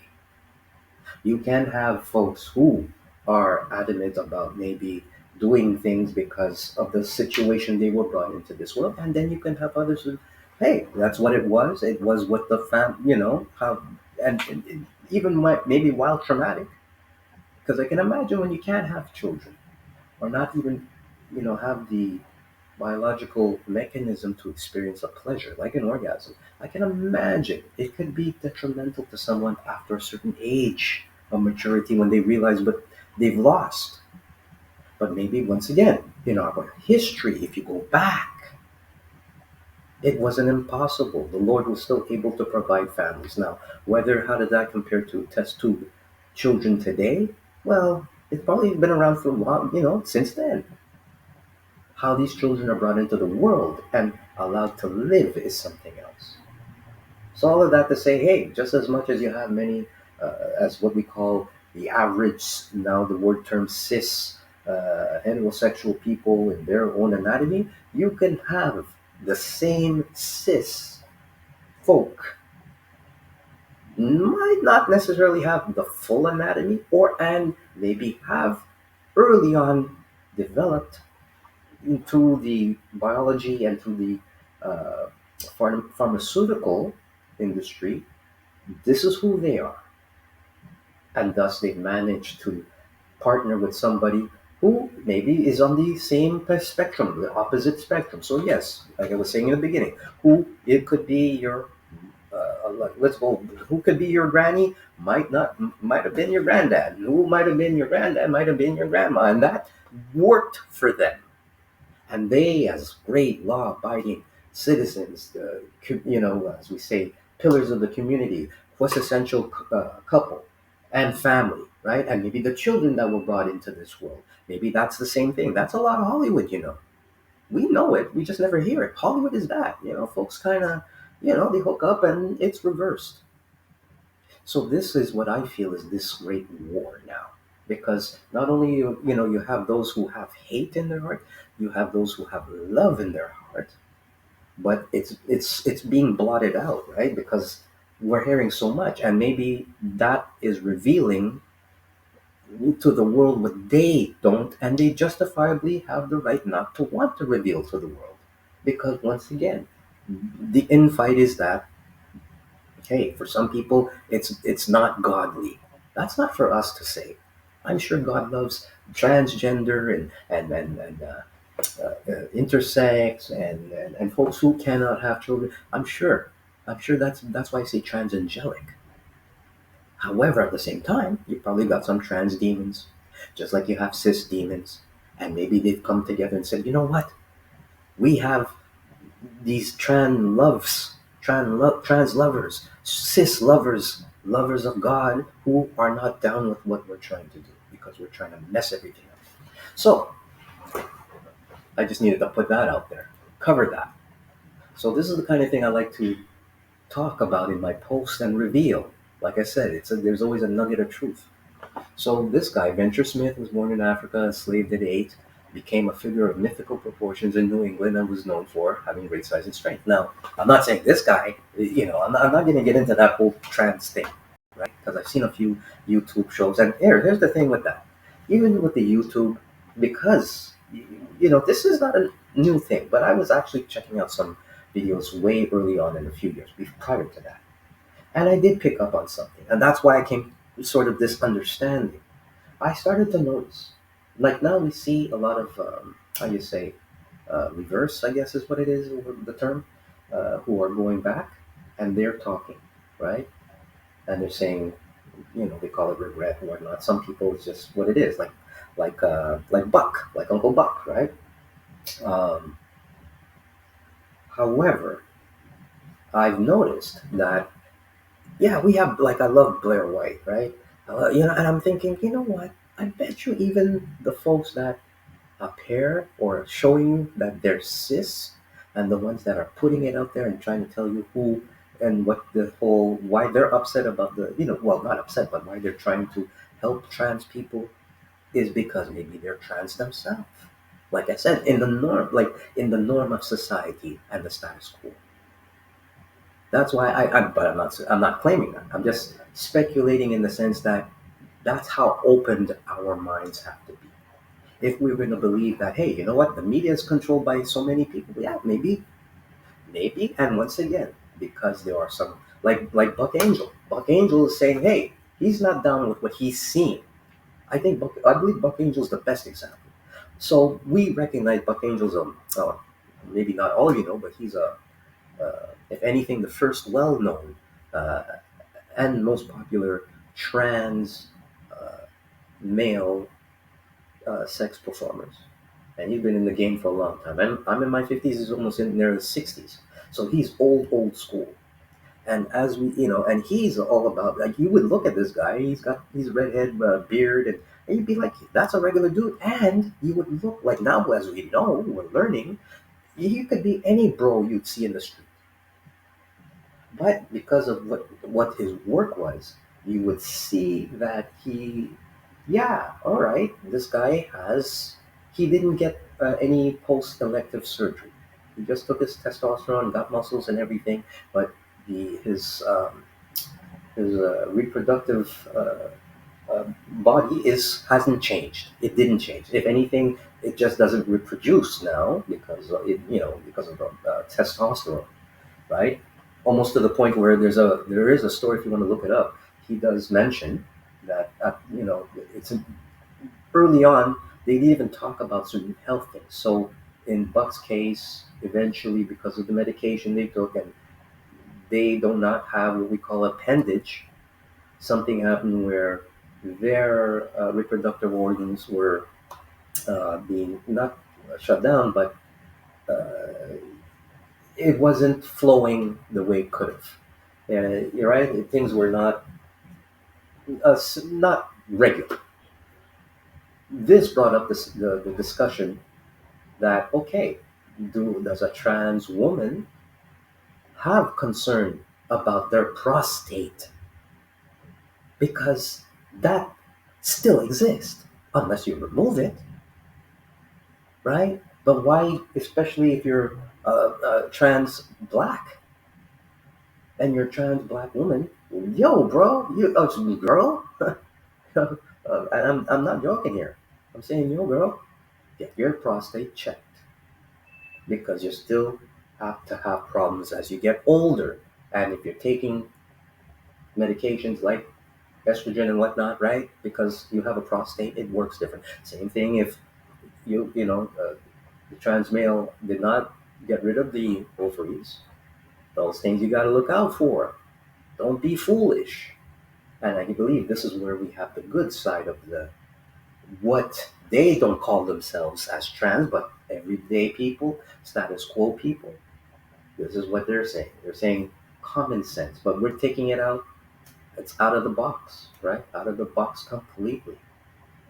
Just like Pierre Trudeau, the father of the current, said, what is in Canadians' business is in the bedroom, is in the bedroom.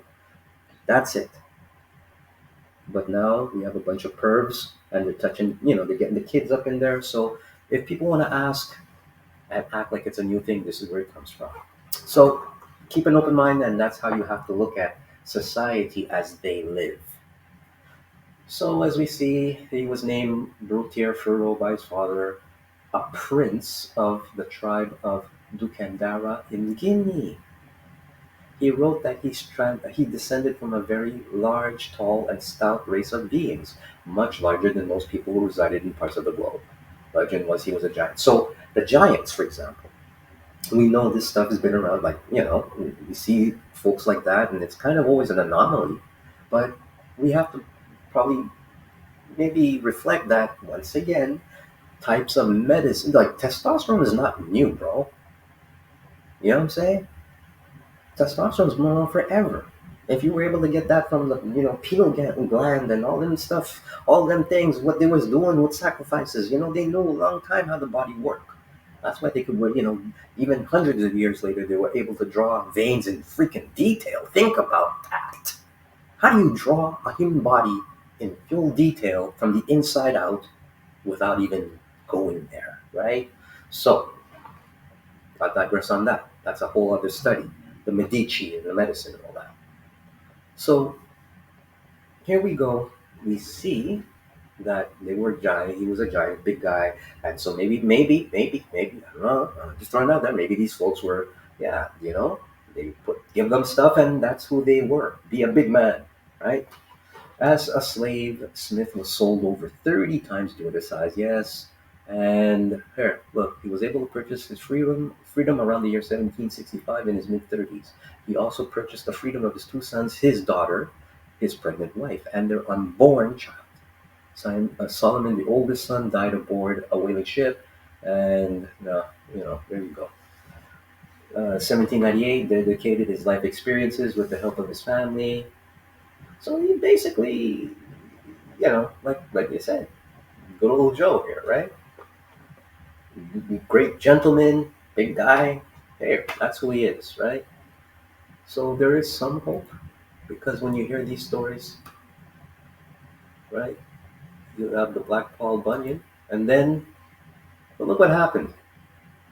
This is what happened to Paul Bunyan by the time, as we read previously, that there will be folks who will embellish the story. Once we get this back, yeah, just waiting to get my other laptop back in operation. This is like, once again, thank you for your patience. Subscribe, like, and share. Enjoy. Hey, get a snack, kick back, play a video game. We're almost done. But I just want you to make sure that you get a big detail of where we're going, opening your mind. So this is who Paul Bunyan became and who we got to know as the real, in a weird way, right? This guy that was created is a larger-than-life folk hero who embodies frontier vitality. He is a symbol of might, willingness to work hard, and resolve. And He was popularized by newspapermen across the country in 1910 and has been part of the American culture ever since. So when we look up Paul Bunyan here, the American, because there's no picture there, this is who comes up. This guy, right? So now that you see how manipulative the narratives can be, right? Paul Bunyan is a giant lumberjack and folk hero in American and Canadian folklore. He exploits revolt, tall superhuman labors. I wouldn't be surprised if Superman is like based on our other brother, John Henry. For all we know, right? Because the Man of Steel, get it? Ding, ding, ding, and they kind of embellished. He needs the sun, right? So he can stay black. So yeah, so this is it. Going back a minute, right? The etymology. They like to use a big word there. There are many hypotheses about the etymology, folks, of the name Paul Bunyan. Much of the commentary focuses on a French Canadian origin for the name. Paul Bunyan. Bunyan is similar to Quebecois expression bunyan, expressing surprise or yeah, whatever. Whatever. Right? This is who he became. The bro. He still looks like a bro. And you know what? There are even I saw something funny actually. This is how they always kind of catch themselves because I swore I saw some images. Ah, there it is. Look. There's like an image where, they kind of always give themselves away one way or another. There was like a few, like, you know what? He still looks kind of like a bro. Right? Huh. Look at that. Just so you know.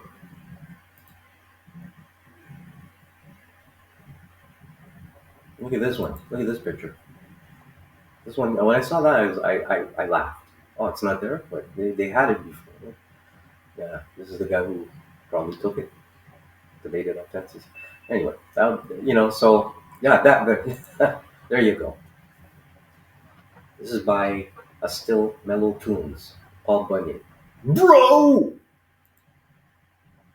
Yeah. So let's go on to this. So we see that we have heroes, and once again, it's no despair.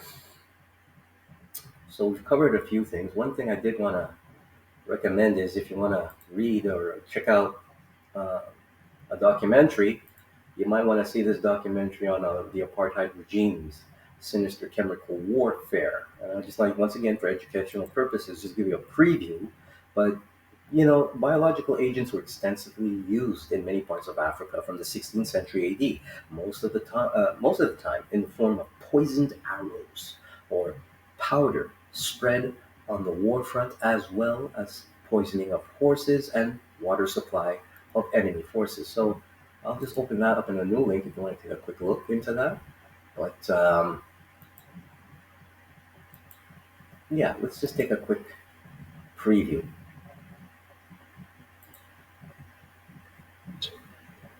The report claimed that the MPLA and the Cubans poisoned UNITA soldiers with chemical weapons. This video shows Heinrichs dressed in protective clothing and a gas mask collecting samples of a so-called chemical nylon bomb in Angola. Throughout the 80s, the reports of Professor Heinrichs were submitted to the generals to motivate for more money for Project Host. His role was in establishing a legitimate reason for the South African government and the taxpayers, the army, to get involved in up to this scale in the chemical biological program. There was another reason for establishing Project Coast. By 1983, the townships were burning. The ANC had embarked on a campaign to make the country ungovernable. The war was coming to the townships. So I then said, let us develop a type of gas that would calm people down, that would take away aggression from people. And so Project Coast was born. Wouter Basson, a doctor and commandant in the Defence Force, was handpicked to develop a chemical and biological capacity for his apartheid masters. 15 years later, Basson is now standing trial on 67 charges, ranging from fraud to drug dealing to murder. We regarded him a very trustworthy man, and a man of high integrity, and I thought that this would be the man to do this. Basson. So you heard that. He just, man of high integrity, he just might be the guy to do this. Right? This is what, this is supposed to be a good thing. You hear how he spoke of it? I'll just show you another quick bit. And I had long discussions over a period of months on this issue. And it was quite clear that he conveyed it to me that we are going into a total war situation. And I felt very positively towards Basson. He visited me at home. He was a soft-spoken gentleman. And he was nice to my family. And this was to me, I had a very positive feeling towards him. Soon afterwards, Basson started recruiting scientists for Project Coast. Dan Goosen was one of his most trusted allies and was appointed as the managing director of Roodeplaat Research Laboratories. So, you want to research those. This is the way you do the research if you want to actually, I would say, truth check instead of fact check. You hear names, you can take notes, and you can look up their name and know where their family came from, right? Because as you see, they or the forces that be were able to organize. And look at that. By default, could you ever imagine any black people even having a type of discussion like this? This is my thing. Can you have you heard of it? Is it in the news? I'm sure Bill. At some point it's probably gonna come around with the samples we have. We could have employed whoever we wish. We could have gone headhunting, recruited the top scientists in the country. We could have put up the best facilities, and we could really be involved in leading and very, very sophisticated science. I was asked by Dr. Dan Goosen to join the company as head of the microbiology department. Guidelines were clear from the beginning. It should be products which are preferably not detectable and not traceable. I was promised good equipment, good facilities, and the best people that money could buy at that stage. We had in the end over 600 organisms in the culture bank. Not all of them were suitable for biological weapons. So you heard that. It's over 600, and not all of them were suitable for buy. So what kind of crackhead gets off on that? I'm just saying. And who can like even think about protecting us from that? You know what? That's in God's hand. But I would say about 20, 30 of those organisms was very uh, and the classical type of biological weapons. At the Roodeplaat Research Laboratories, Don Goosen and his scientists got working. All the program's microbiological work and experiments were performed at Roodeplaat. Project Coast was divided into a chemical and biological section. The chemical laboratory was called Delta G Scientific and was rigged with state-of-the-art equipment. In 1986, a Rand Afrikaans University academic and organic chemist, Professor Johan Koekemoel, was approached by Vasson. Dr. Wouter Besson made an incredible impression on me. I found him a very highly intelligent person and also as a doctor, as a specialist in his field. He, So he was the, as we say, if you want to do the research, it was called. Hold on a second here. It was okay. So Johan Hoekmer, chemist for Project Coast. So the project was called Project Coast. You can look it up, and you'll see he's there. And you hear how they're talking. Eh? They talk so revered. They're really so revered of these people, right? Oh, he was this guy's one of the most intelligent. also created the impression that he was extremely proficient in what he was doing and what he could do. Delta produced and analyzed poisons and powerful tear gases. Several people were allegedly killed with these toxins. Uh, we were quite a happy bunch of scientists doing quite some interesting work. Johan Koekemoel embarked. Of course, they're happy until crap hits the fan and it's them. So that's how psychotic they can be in their own narcissistic ways, right? Even if it kills them, right? Messing around with the stuff. Hey, they still had a good time. And probably the most bizarre aspect of Project Coast. He was allegedly ordered by Wouter Vasson to manufacture a ton of the drug ecstasy. He believed it would be used in the townships to calm or incapacitate blacks during riots. Now, here's the thing with ecstasy. Now, if of course, most of your parents would know more. I'm sure those of you who are your 20s or 30s now, if your parents were, into the back then it was clubbing. The culture club happened, as we call it, the culture club. Club culture was all throughout, let's say, the end of the 60s. When the with the 60s, but when they started to get more into the venues of uh, dancing, like really get there was always there, but the culture of the boomer clubbing happened. And so long story short, into the what 70s, 80s, or the cocaine, the quaaludes, the mid 80s, when we had the what we call the rave, pre-rave house music. It was already hip hop was already done, and it was a groove vibe, a lot more electronic music.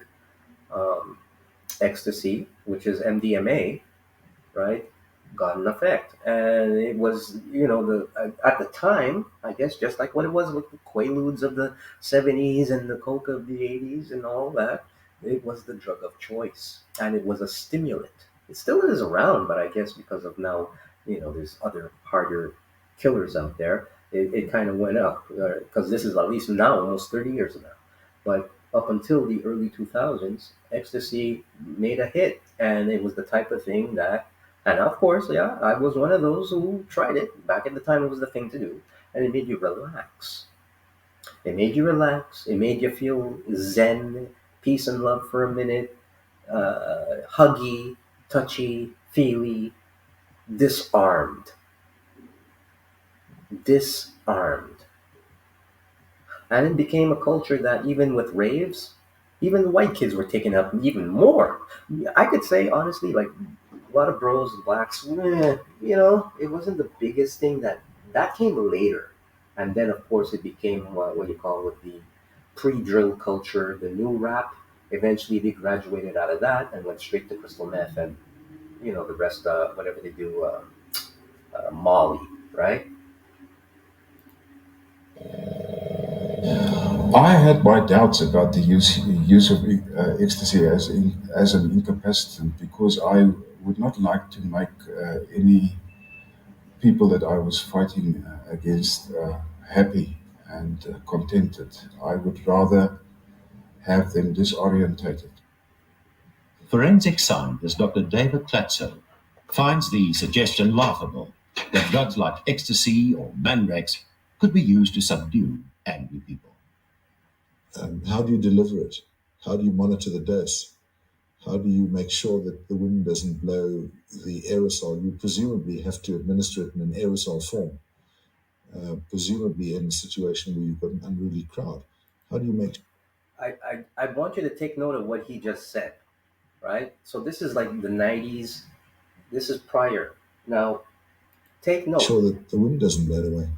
We probably produced about 900 kilos of ecstasy for the army in pure crystalline form.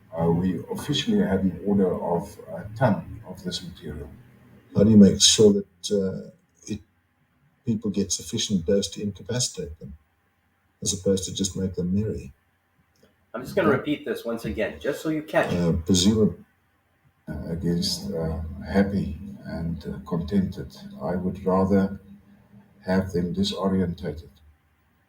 Forensic scientist Dr. David Klatzer finds the suggestion laughable that drugs like ecstasy or mandrax could be used to subdue angry people. how do you deliver it? How do you monitor the dose? How do you make sure that the wind doesn't blow the aerosol? You presumably have to administer it in an aerosol form, presumably in a situation where you've got an unruly crowd. Aerosol form and blow the aerosol. You presumably have to administer it in an aerosol form. How do you deliver it? How do you monitor the dose? How do you make sure that the wind doesn't blow the aerosol? You presumably have to administer it in an aerosol form, presumably in a situation where you've got an unruly crowd. How do you make sure that the wind doesn't blow it away? We probably produced about 900 kilos of ecstasy for the army and produced about 900 kilos of ecstasy for the army. We produced about 900 kilos of ecstasy for the army in pure crystalline form. We officially had an order of a ton of this material. How do, We officially had an order of a ton of this material. how do you make sure that people get sufficient dose to incapacitate them, as opposed to just make them merry? That ton of material cost the taxpayer around 3 million rands. So, I'll leave that up to you to take a look at this great documentary. And of course, you see, once again, sometimes it's subtle because ecstasy was the drug, that many folks of my generation, and without even knowing. And here's the thing, side effects or what it does to the reproductive body. Take a quick look at this, folks, because we talk about, now I'm going to touch on Dr. John Money, since we were talking about They Live, and jazz and the loss of zygote, orgasm, generation, otherwise known as children of the corn, born from war mother's crimes, generational creation secrets of otherhood, parenting psychoactive diagnosis sitcom style since 1978. If this is a riddle, then riddle me this.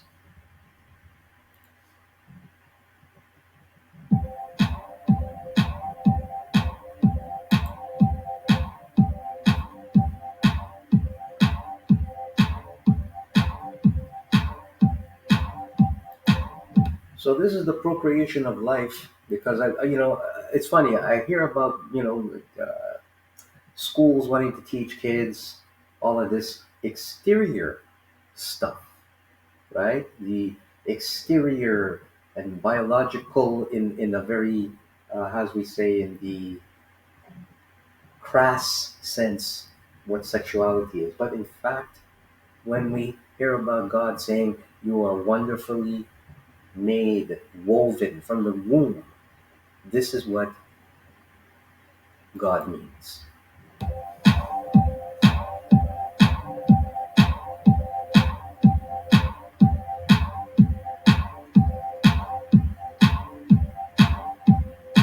So, of course, this is the seed of the man, after the man has felt, of course, what is biologically given to us in the receptors of our brain and our hormones in what we call the passing on of the seed. The mature word is what we call ejaculation.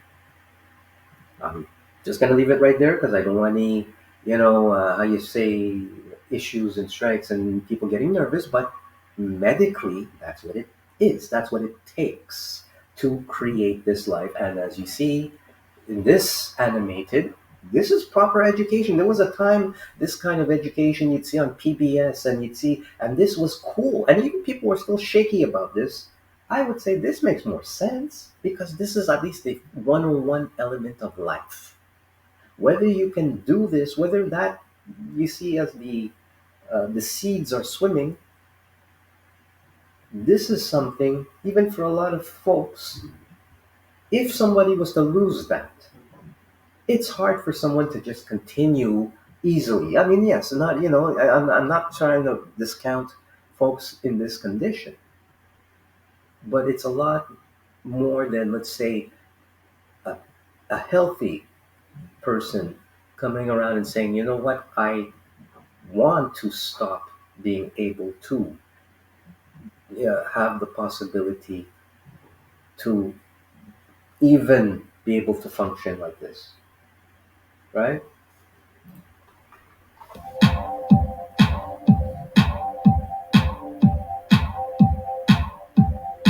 So you are wonderfully and fearfully made.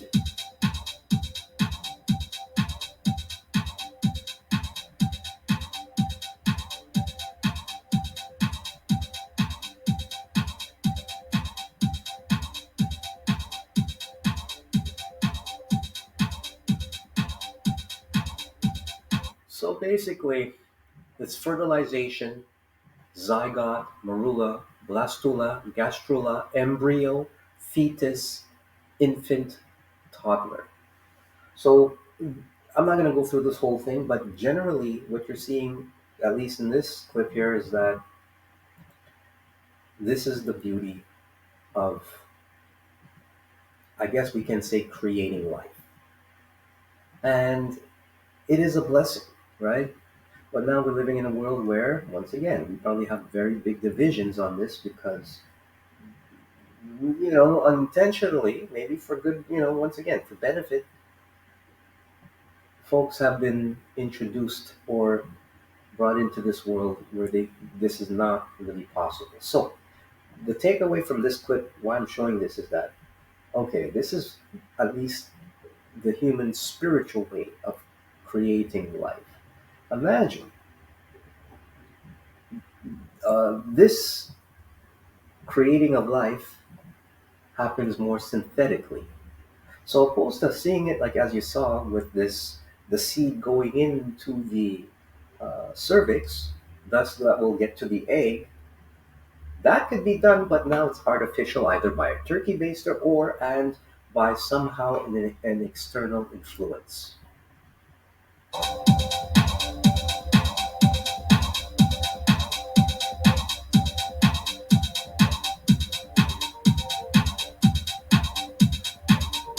So at this point, we understand it's billions of seeds, billions, and only one of those billions make it.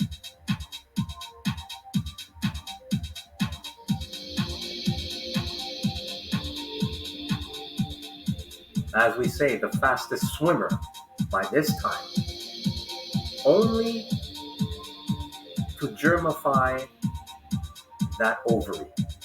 Look at that. The beauty of that. Here we are. We're into the tubes.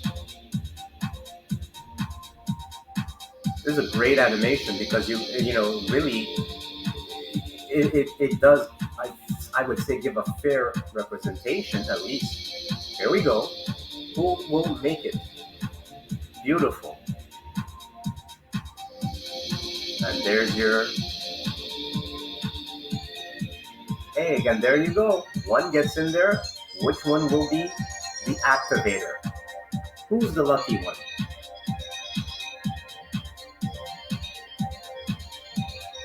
So imagine you're going through this now. So you have at least, I'm going to talk, I'm trying to be, polite and of course, not offending for genders or whatnot.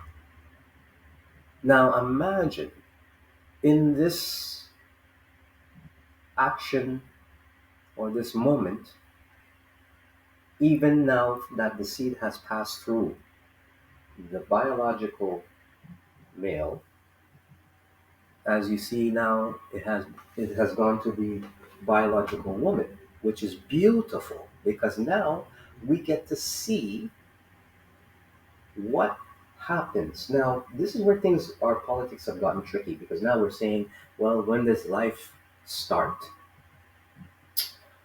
Hey, I'm not a doctor. I'm not going to be Mr. Philosophy. I'm not here to give any medical advice, none of this stuff. I'm just saying it's something that consciously, I would imagine, takes place even unconsciously, as you see in this insemination. That's what we call it, insemination.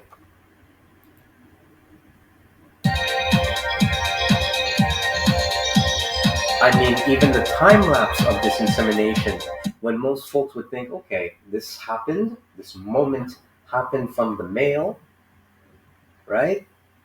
The time it takes, even after that has finished, we're only already 2 minutes into the initial burst, right? 2 minutes in from the initial receiving and spreading of the seed.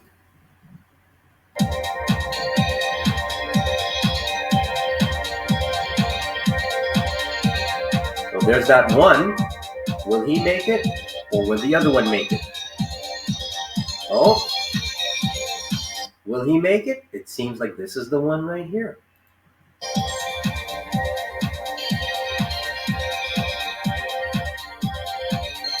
Oh,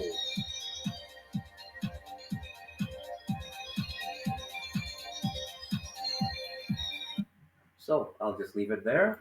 You guys can go and actually check this out. It's a really awesome clip. I believe this best represents what time it is when it comes to creation. All right, and and once again, this is just to give, I think, a little love, right? If I'm going to say something, if I have to think and say something positive, this is what love can create.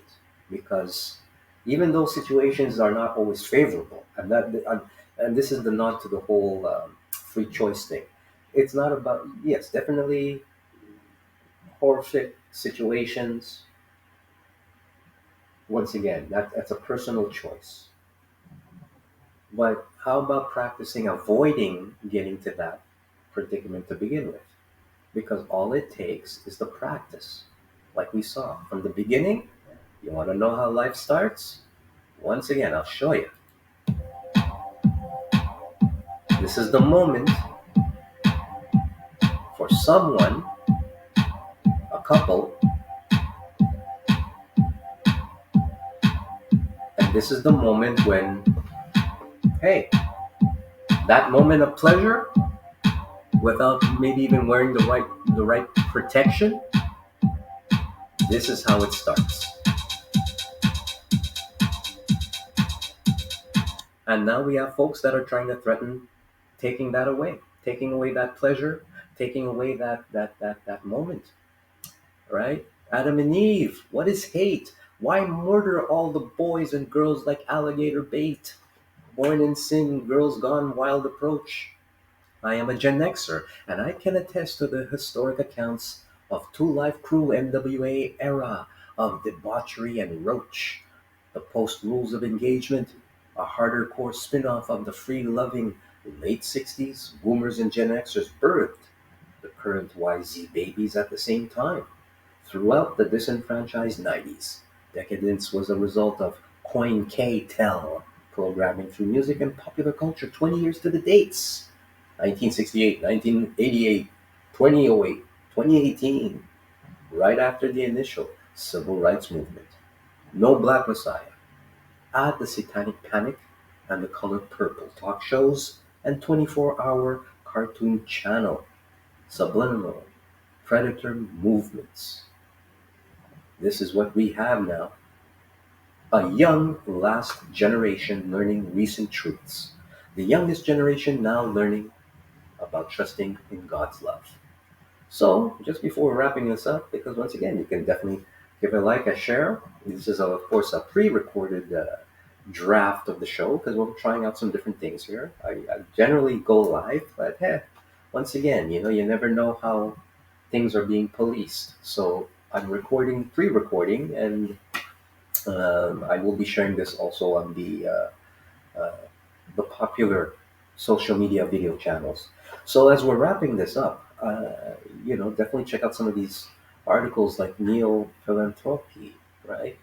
Nonprofit serves as fiscal clearinghouse for left of center causes. So there's a lot of that, and of course, when we talk about experiments and how even with like we covered the buck breaking method, all of this is a science in its own way, right? It's not just simple bacchanalia. It is structured, not even an agenda. So when we're busy looking at, once again, and this show is dedicated to John Fitzgerald Johnson, otherwise known as Grandmaster Jay, um, who's now got 2 counts of guilty, and he has a case coming up at the end, if I'm correct, at the end of this month, July 24th, if I'm correct, federal. Don't be discouraged. Don't get your hopes up too high, but just know that there's a fight. And it's one fight that, let's just say, I don't feel that this guy's just going to be locked up and just cash it away. Because if that happens, well, then 3 times is a charm, right? Shame on you, shame on me once, twice, that expression.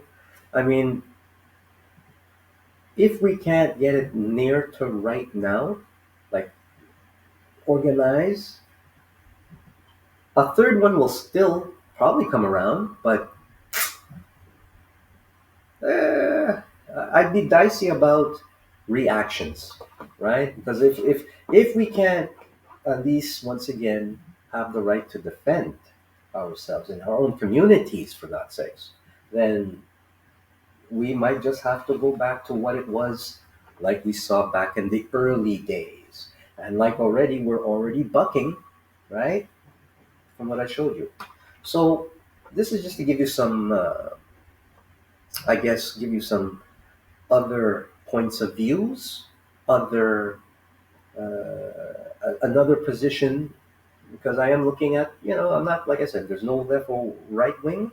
I'm no wing, but let's just take a look at what other sides are doing. So in this part, of course, there's a lot of embarrassment and guilt-ridden parents for their past deeds. Not too long ago, even if it was in 1999, the moral glass ceiling was broken, like right after Like a Virgin. Least we forget a caring mother, friend, and loving partner to the offspring born in love and marriage.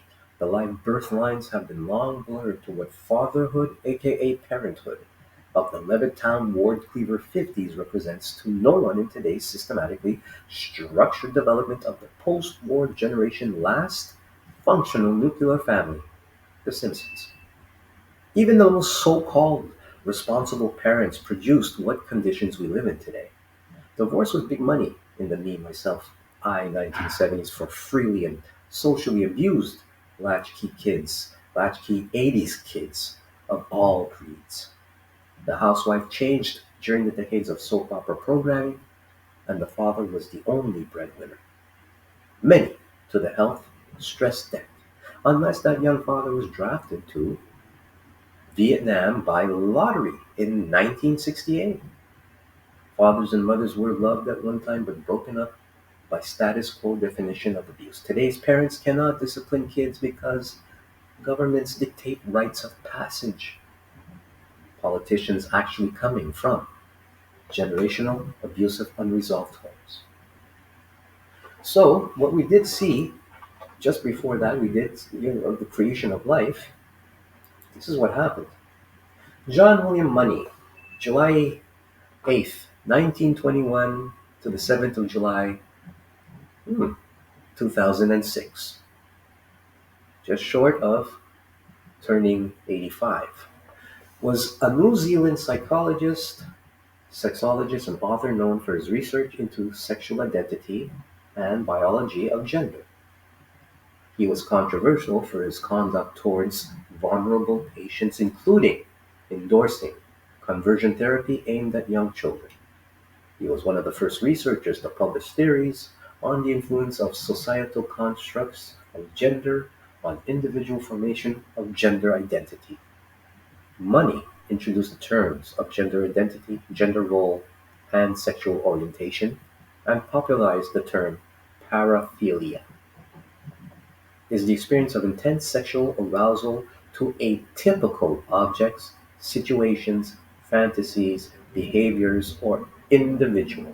So the paraphilia is not the act of procreation, right? The pleasure is different because it's based on more of a exterior experience, psychological experience than a spiritual experience. So he spent a considerable amount of his career in the United States. So he was criticized, right? Because one of his uh, well-known studies and research and everything in when it comes to the current state of what someone's choosing to remain who they are or and make any types of adjustments. Like I said, this is not new. This guy just came up with a method, and of course, through the academic field, was able to continue. So, recent academic studies have criticized Money's work in many aspects, particularly in regard to his involvement in the involuntary sex reassignment of the child David Negros. So, this was a gentleman was uh, born a male but raised as a girl, following medical advice and the intervention after his penis was severely injured during a botched circumcision. Um, and this is in infancy. So, like I was saying before, once again, the nuggets are there. Yeah, it could be long winded and mundane, but that's deliberate because the nugget of truth is, in this case, this person who unfortunately got, uh, decided not to be part of this world, right? It's funny because now the narrative had changed in the last 2 decades about, well, let's say if somebody wanted to get that change, right? They were saying that they would, they would be so distressed it could be a danger to themselves if they don't change. But here you had somebody who unwillingly was changed, and that made their life. Now that might not be the case for everyone, but once again, you have to look at the general, not just because maybe even he might have been that guy. You get what I'm saying?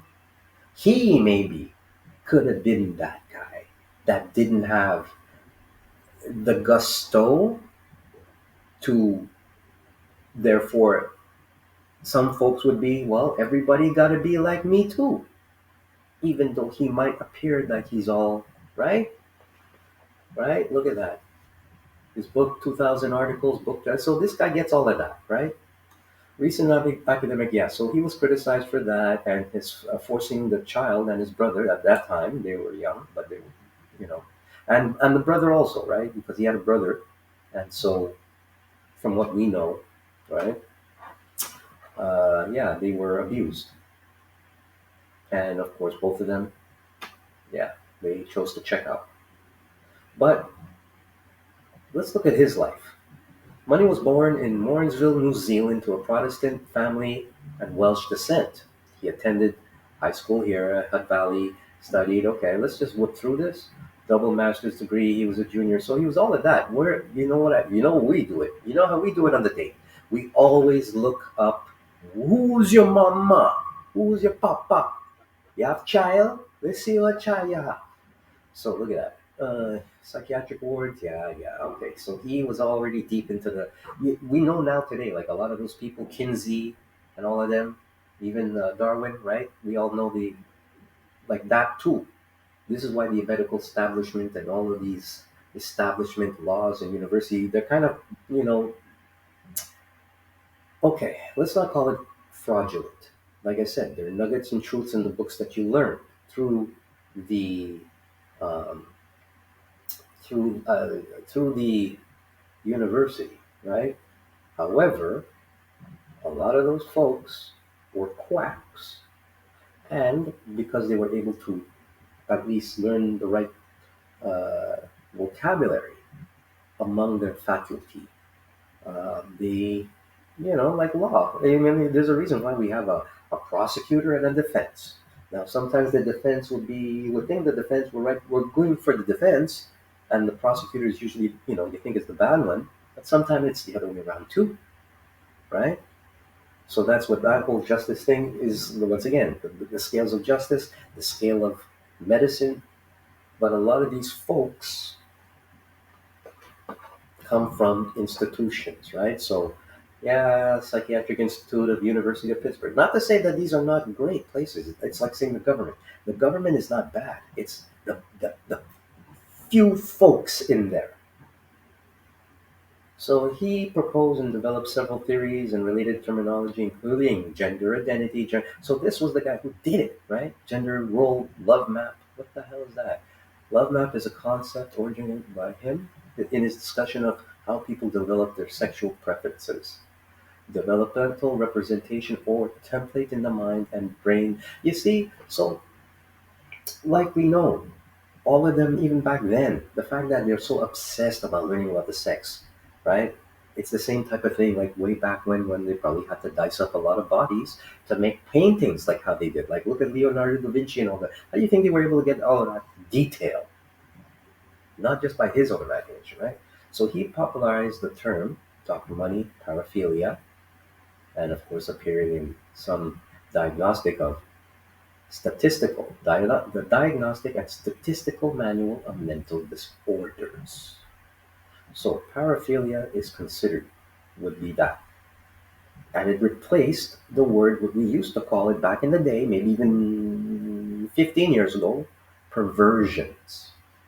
So we normalized perversions and introduced the term sexual orientation instead of sexual preference, arguing that attraction is not necessarily a matter of free choice. Now, that's a loaded one, right?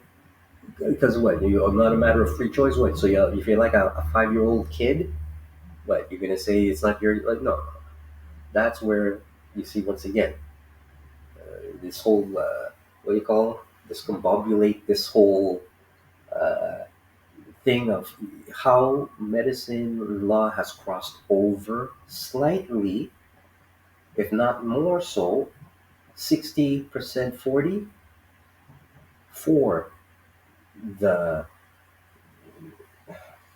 the improvised magic and maybe in some cases we can say insanity because they meant good to give us an advantage, but it's all by him.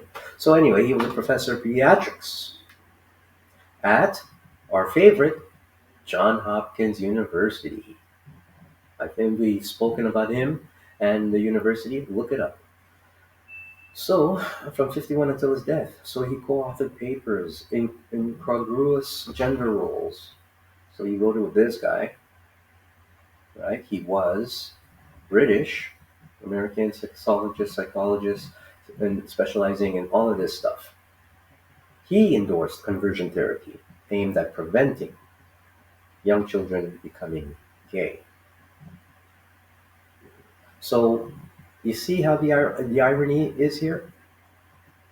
he co-authored papers with this guy, but then, whoops, let's flip it around. So in that case, we can even say, yeah, happy, you know, happy queer month. But is it possible that the homosexual is now being under attack because of what's happening with the transgenderism movement? Even though we put it all together in the alphabet: lesbian, gay, bi, intersex, queer, transgender. Now, there's right off the bat, they're all so different. Why can't all of them just come together, right? There's always got to be preferences. So, a matter of free choice versus preferences and attraction. What's attraction? Is attraction just physical only because you can see with the eyes? Ah, has a lot to do with that. Okay, so he's a professor, blah. So yeah, he did all this stuff. So nothing meaningful, as we can say, into his life, right? Manifestations in pre-pubertal boys and effeminacy in pre-pubertal boys. Summary of 11 cases, right here. Yeah. So, they were going there. They were like, conversion. Don't be gay, don't be bi, but switch it all up and try to show the normality of what those other people who are already like that, they've been telling us, but we found the method to do it better and more in your face, and let everybody be okay with it. Okay, so hypothesizing all again, could be possible in childhood, acknowledging it to be ineffectual. So, once again, when you start playing around with the kids and they've been doing that in sex, hey, everybody likes sex, but, right? And look at the end, right? In 2002, as his Parkinson's disease worsened, Money donated a substantial portion of his arts collection. And before his 85th. So, this guy was around back in the 50s, right? Back in the 50s with all this stuff and the studies of intersex people. Like, leave them alone. I'm sure, I mean, this is the thing. When you have folks who want to get involved in everybody's business, you know what? I'm sure some, you know, we know them. I'm sure they're around us just like everybody else, like I mentioned previously. And they just, they don't need to be, and I'm sure, if anything, who says intersex people, according to their own right, who says that they want to be considered or put into the LGBTIQ, right? Because maybe the intersex could say, even if we say they're born with any of sex or whatever, if they're born and they chose to be male, heterosexual, and they are actually male heterosexual, maybe just for whatever characteristic, uh, why does that have to be thrown in to gay and lesbian and bi? Thus, we can also say, why don't you just put straight in? Why does straight have to be so apart from everything else? When the reality is, it still took. And as I said to a friend of mine, who a good trans friend of mine, we were discussing the situation, and we were talking about our parents, and and they were reflecting on the fact that, hey, they are trans, their parents are fine, they were fine with it, but then they were also kind of perplexed that who they thought was their father might have been their mother, and vice versa. And then they took it like, well, that's not cool, right? Because they thought their parents brought them in uniquely. So once again, I mean, I'm like I say, if you got to talk to black people. We're the original and everything of LGBTQ, LMNOP, right? We know because we've probably been to it before you. So anyway, this guy here, assigned sex of rating, I mean, heck, how is it with a dog or a cat or any other animal, even bugs? You can look and say, hey, it's actually male or female, right? I'm just saying. We lost the psychology, the psychiatry of what this situation is. So yeah, look, you know. So you guys can look it up and read on it and read about David Ringer, rest his soul. He's like a Gen Xer, a true, I would say, true trans angel because he really wanted to make it. I remember, like, well, he's a little older than me, but I remember seeing him. I believe it was one of the talk shows, and it was before he did this to himself. And yeah, that's when I started to realize, once again, even in your own household, your family, your best friends, you would never know. But he was an example because when he got old enough to realize that who he really was, that's when the depression came in. But once again, yeah, he underwent an orchiectomy, yeah, to um, try to somehow fix himself, right? And that's what happened to him when he was a child. So this is only just to open up that box, right? So you know who John Money is, and if we're going to talk about today's contemporary movement, pick it up from this guy, right? For those of you who weren't born even around 2006 when he did die, which is already quite some time. And of course, let's go back to the zygote. So we said the zygote. What was this zygote? All that business we saw in the video earlier, right? So zygote, egg cell after fertilization with sperm. Male, female, pronucleate, right? Pronucleate. There we go. The male and female pronucleate are converging, but the genetic material is not yet unified. So when we saw those things happening, the mitosis as we call it, right? They split. Like, let's read it. A zygote from ancient Greek, zygotos joined yolk. Wow, I love that word, yolk. Right? God knows you from the yolk, wonderfully and intermittently woven. So it's a eukaryotic cell formed by a fertilization event between two gametes. Is a haploid cell that fuses with another haploid cell during fertilization in organisms that reproduce sexually. Sex cells. All right? Wonderfully and intricately. Fertilization. Not like we see in the grass or anything, known as generative fertilization. Syngamy and impregnation is the fusion of gametes to give rise to a new individual organism or offspring and initiate its development. So impregnation, that can fall into, right, like I said, artificial. Now, where the artificial goes into what artificial or real is, once again, it's removed from the intimacy of bringing in life. Some people will not look at it like that, but it is what it is, right? Because the connection, like we saw in the last video, that's what it really, the origin of it is. Even though there's other methods. So in fungi, yeah, so we don't, plants, but we already see. So in human fertilization, a released ovum, a haploid secondary oocyte, right, is a female gametocyte or germ cell involved in reproduction. In other words, it's an immature ovum or egg cell. All right, and an oocyte is produced in a female fetus in the ovary during female gametogenesis. Wow, you're learning, right? All right, so they combine to form a single two.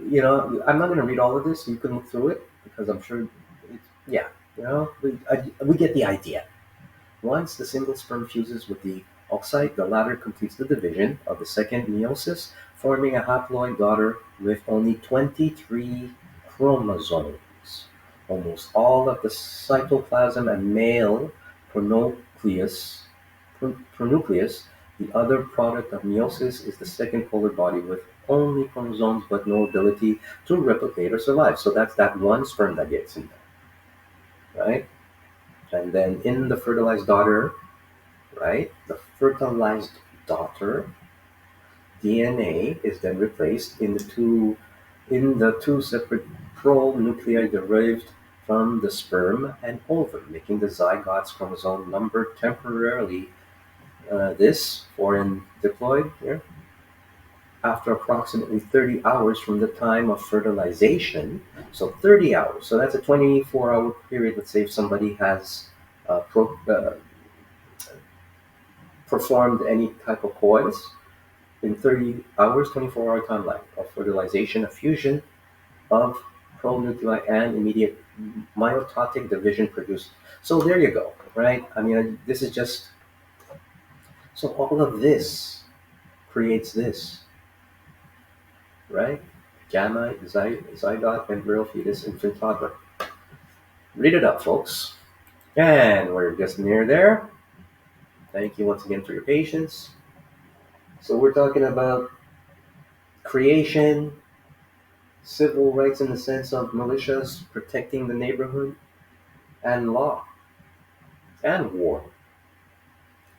So let's just take a quick breeze here. I just wanted to pop here what biological agents were extensively used in many parts of Africa from the 16th century AD. So we read this already, right? So like we said, all of this stuff, respiratory droplets, aerosolized, right? Biological agents, because now we're talking about this monkey thing, right? So this is like smallpox, right? And pneumonic plague, right? And somehow we survived these things. Antiquity and Middle Ages, the earliest forms from the Hittite text, right? So this is biblical,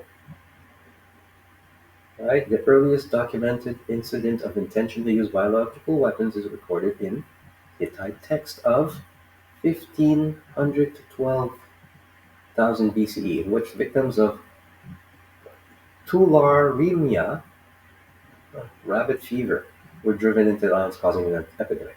The Assyrians poisoned the enemy wells with fungus ergot, though unknown with results.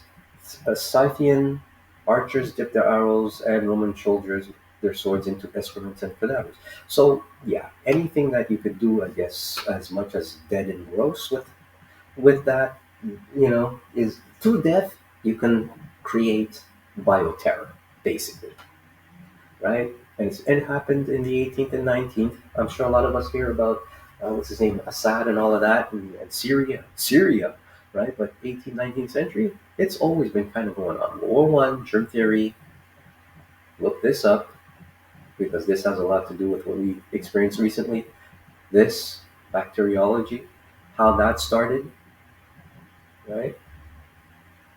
Bioagents, and these are some of them. Imperial German government during World War One, the Geneva Protocol. That's what is, maybe we might need to review that, and I get the feeling that's going to come up when it comes to what we experienced in the last 2 years with the pandemic, because it says, right, the Geneva Protocol is a treaty prohibiting the use of chemical and biological weapons in international armed conflicts.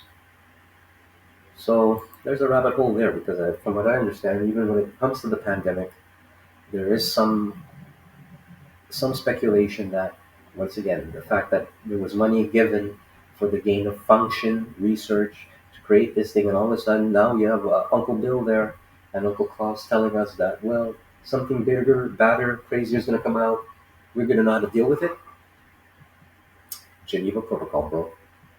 Almost 100 years ago. World War II. Look at that. I'm just going to breeze through that, but look at this. Cold War. International law. Like, once again, it says don't do it. 1972. Biological Weapons Convention is a disarmament treaty that effectively bans biological and toxins.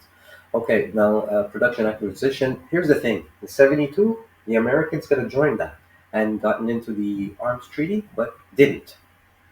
And hasn't since then. Right? And that's when, ironically, Uncle Klaus started with his, baby leaf. He had no time for disco. So theoretically, novel approaches in biotechnology could be used in the future to design this. would demonstrate how to render a vaccine ineffective, would confer resistance to therapeutically useful antibiotics or antiviral agents, would enhance the virulence of a pathogen or render a non-pathogen virulent, would increase the transmissibility, host range, evade all this stuff, right? So look that up. All right. Once again, I know you find that a little long, but this is all because we're getting to the main event. Because we do have a couple of articles I want to encourage you to download and take a look. Right, as we talk about all these experiments, the money that they give, from group to thug, the demonization and criminalization of unarmed black male victims in America. So this is a very interesting read because you get this was happening in the year of what was going on in the states. And it's always interesting when you have folks who are trying to make a study on something, right? But this is basically a study on during the installation of slavery, the image of black people, specifically black males, was of a docile character. The images of buffoonery, blissful ignorance, and juvenile angst were seen as primarily traits of enslaved blacks. So we know the whole history of this. So basically, this is like a study, I guess, on how this overkill of the black body became part of the racist ideology that was used to justify these acts of violence. The mythical act of black savagery was situated in this idea of black brutality and criminality that had no other recourse but death. And that's the truth. That's what I was saying, going back to the 70s, right? Anything but that becomes a crime. Anything outside of this, recourse but death, is a crime. And that's wrong, right? So, the uncontrollable desire of black males were illegal, criminal, and needed to be stopped. So the brute image, right? Thanks to Birth of a Nation and the prison programs, right? These programs and stricter prison guidelines exponentially grew the American prison system by 700%. The war on drugs, right? It's a long legacy that begins with the social construction of race. And thus we know that race was one of those constructs. It was developed. So this is a very interesting paper to read. It talks about the analysis, assessing the deaths of Eric Gardner, Michael Brown, and so forth. Does it actually give you an answer? I can't tell you. I've looked it through, and for me being that so-called person, it's like, why even bother to study? You should study yourself. Let's take a look at this. This one is actually very interesting because we also like to talk about the science. Trust the science, follow the science. And of course, once again, you could download these papers. This is kind of a newer feature that I'm adding to my post.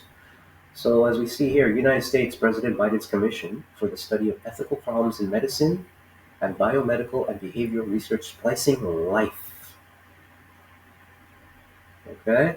Splicing Life. President's Commission. A report on social and ethical issues of genetic engineering with human beings. Washington, D.C.'s President's Commission for the Study of Ethical Problems in Medicine and Biomedical Behavioral Research, 1982, 126 pages. I'm not going to go long on this. I'm just going to show you. This is what you could download also, right? National Information, Resource and Ethics, and Human Genetics. And it's called Splicing Life. So this is what I took away from it. I just want to show you this. Because, folks like to say, oh, they don't hate us.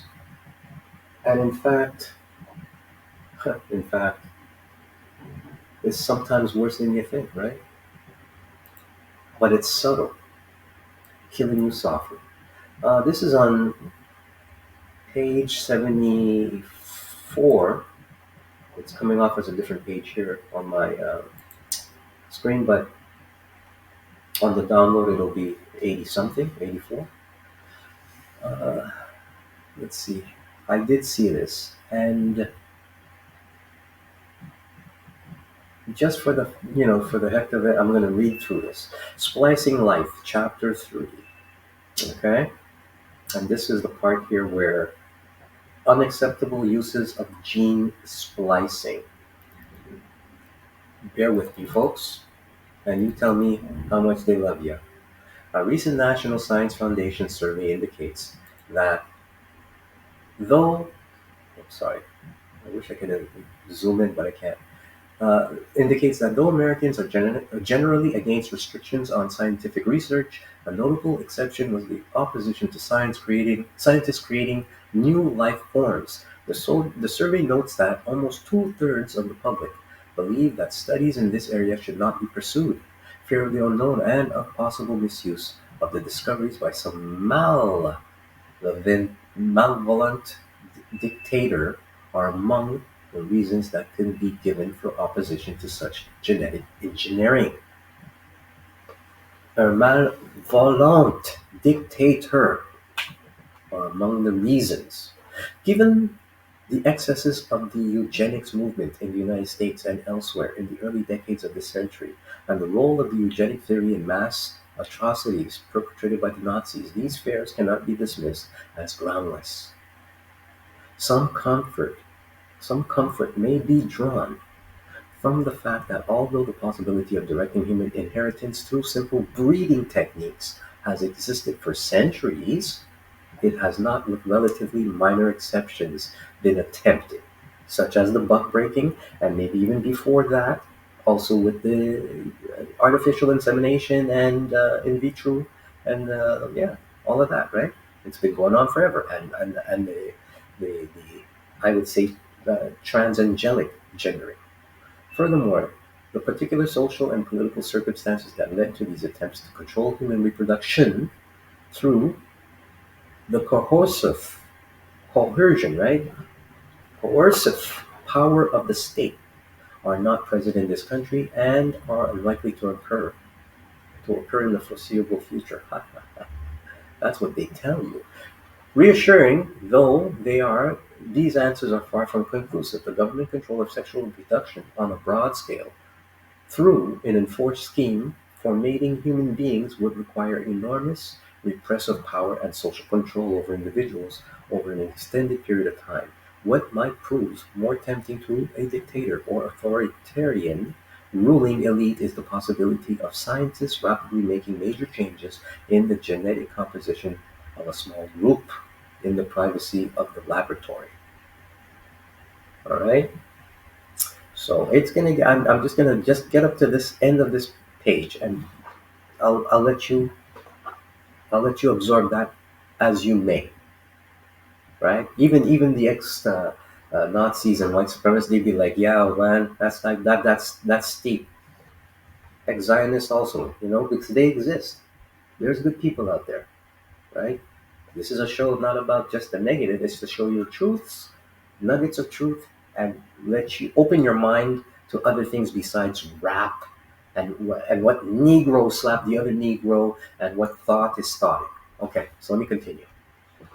So, though there appears at the present to be no evidence that the government of this or any other country is attempting to use gene splicing for unacceptable political purposes, the Commission believes that the appropriate posture for the public and the scientific community is one of vigilance. The best safeguards against such abuses are continued support of democratic institutions and a commitment to individual rights combined with the public education about the actual and potential uses of gene splicing technology. Of course, such efforts in this country would not avoid undesirable uses of genetic engineering by totalitarian governments unless they led to effective international restrictions.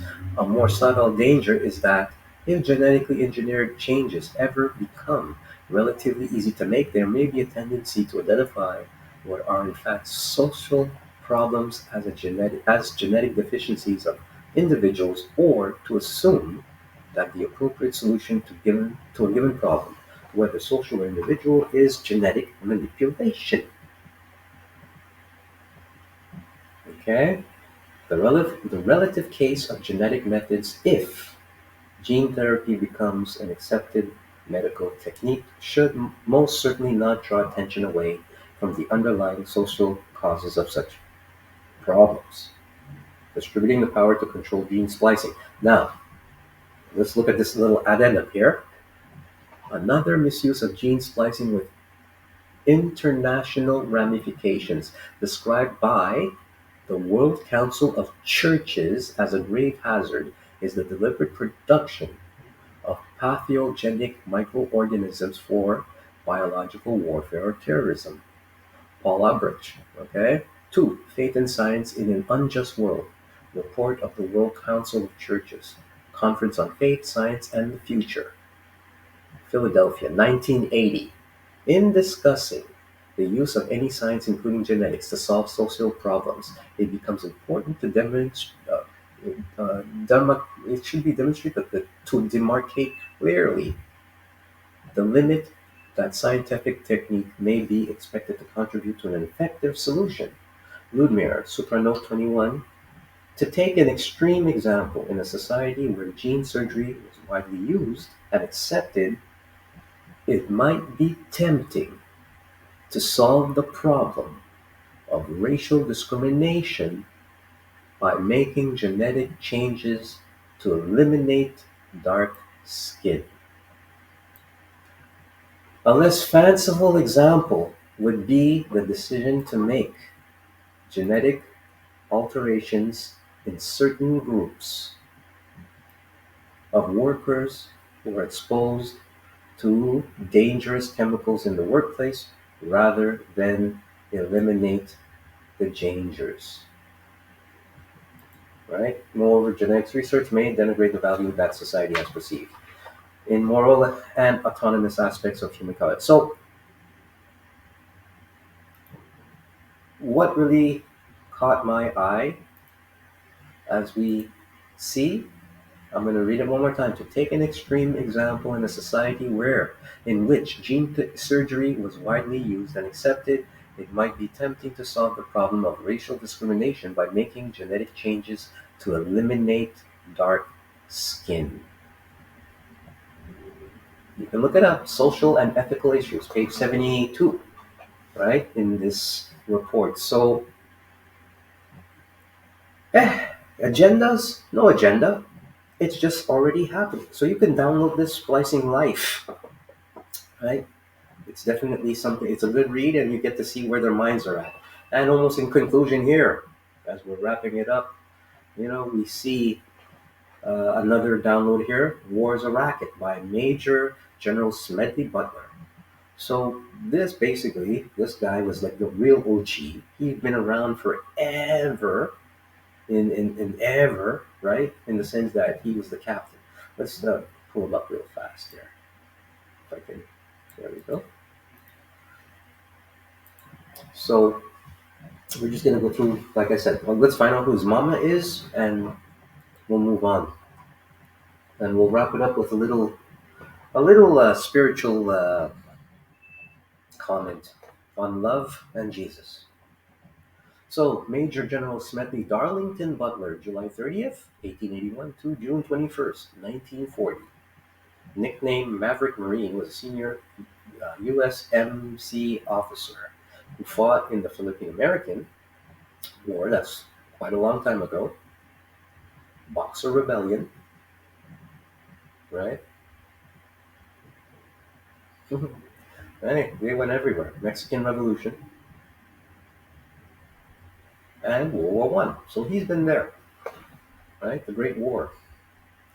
So during his 34-year career as a Marine, he participated in military actions in the Philippines, China. Like, how did he, he brought his ass all the way up to China, right? The bottom, like, what? So think about that. Central and the Caribbean during the Banana Wars. So there was that too. And France in World War One. Butler was, at the time of his death, the most decorated Marine in U.S. history. By the end of his career, he had received 16 medals, 5 for heroism. He was one of 19 men to receive the Medal of Honor twice, one of 3 to be awarded both the Marines Corps Brevet Medal, along with medal. Okay, so in 33 he became involved in a controversy known as the business plot. was an alleged political conspiracy in 1933 in the United States to overthrow the government of Franklin D. Roosevelt and install a dictator. And he asserted that wealthy businessmen were plotting to create a fascist veterans state, I guess, right? So you could read into that. When he told Congressional Committee that a group of wealthy industrialists were planning a military coup to overthrow the President Roosevelt, with Butler selected to lead the march of veterans to become a dictator. Similar to fascist regimes at the time, the individuals involved all denied existence of a plot, so somehow he ratted that out, and the media ridiculed the allegations. See, they always ridicule something that's true, right? But a final report by a special House Representatives Committee confirmed some of Butler's testimony, right? So he was one who actually, people say traitor, some people say turncoat rat. You know what? He's actually a real hero. And we have to stop making all these other folks who all we do is show up and blow up heroes, right? Because he actually, if anything, today he would be called a traitor. Today he would be, they disrespect his butt so much, even despite he participated. Part of his downfalling in that sense was only because he got tired. He probably maybe didn't find God. We don't know, but something, of course, he got tired. So he wrote this book called War is a Racket, where he describes and criticizes the workings of the U.S., right? But I just want to, once again, let's check out your mommy. Where's your mommy? So Smedley was born Westchester, eldest of three. His parents, Thomas, see, Thomas has a link. Thomas Stalker Butler was a U.S. representative born in Pennsylvania, serving from March 1897 until his death, having been elected to the House 16 times. He was also the father of the family. Yeah. So this story is about him, but we'll get back to him in just a second. Okay, and Maud were descended from local Quaker families. So he was a Quaker. Hmm. Entirely English ancestry, so they're saying he had no Negro in him, even though maybe when they say shit like that, entirely English, entirely Irish, entirely, he probably got some, look at him, Dubla, huh? He probably straightened his hair right out. The only reason why I always say that is because, look, no matter how white you may be, you still got some roots in you. Some of you just lighter than others, and you went that route. So, yeah, we got into his military. No, we don't want to go there. We just want to know his life. So, his father was a lawyer, a judge, and later, right, for 31 years. So, he already had connections. And this was during this guy, right? Warren Harding. I know one of them was like, they really, he was in a scandal, yeah. And Coolidge, right? So these are two former presidents. Marine Corps career, yeah. So that's about it, right? Against the wishes of his father, he was a kid when he joined the army. Yeah, 17th birthday. And what? No wife? Let me see. Right. So this, I mean, you might say, but this is the time for those times. That's unusual. The 19, even then, right? You were expected to multiply. So old Gimlet Eye, the fighting Quaker, wasn't married, no family. So maybe this normal, average-looking hero, maybe he didn't have everything it took, but made him a brilliant. I'm just going. Maybe he was a brilliant unit soldier, right? I'm just saying. Just saying. So he became that. So this is what he wrote. Um, I said I want to check out his old man real quick. Yeah. Continuity is very important. Thank you once again for showing up and checking out the show. Once again, just give a like and share. And all of just giving you the mission, just giving you the information here. So let me see his old man, because I did say I want to check out his old man. So Thomas, why does Thomas have a link? So he was born 1855, 1928. He's been elected 16 times, we know that. Not much, eh? Proceeded, no mama, we were you mama. You see? Things like that. There was a lot of orphans, especially like before the turn of the 20th century, man. It was ghetto everywhere. It just was worse if you were black, right? You ever see those like Oliver and how poor people were, like in the play Oliver or the movie Oliver, Oliver Twist, if I'm correct? Like, yeah, can I have some more? Like kids would be like working in chimneys. So what made you think that those who survived grew up and pulled a madman? Took some identities. All right, so his dad wasn't more than that, but he was in. So you see how far these things go.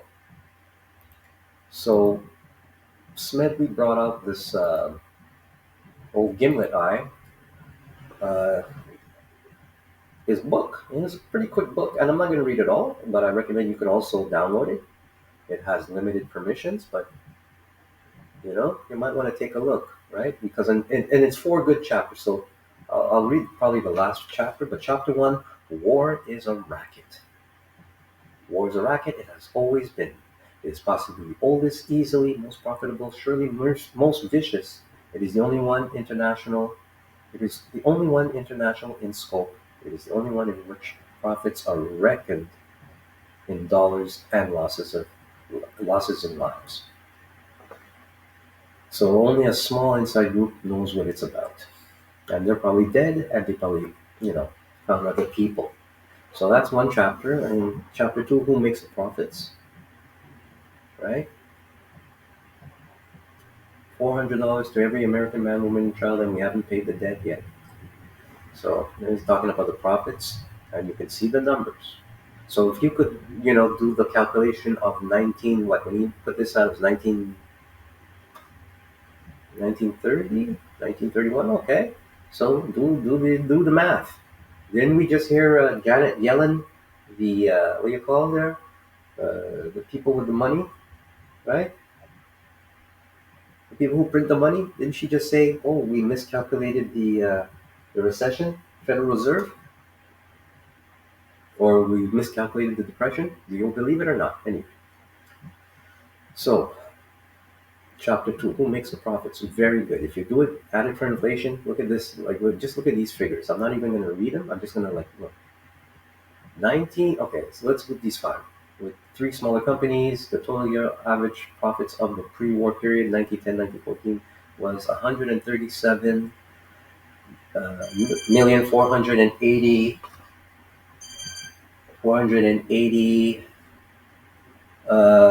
million dollars.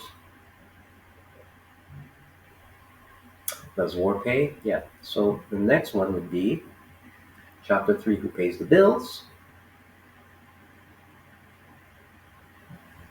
Chapter 4: How to smash this racket. So you have that, and chapter 5: To hell with war.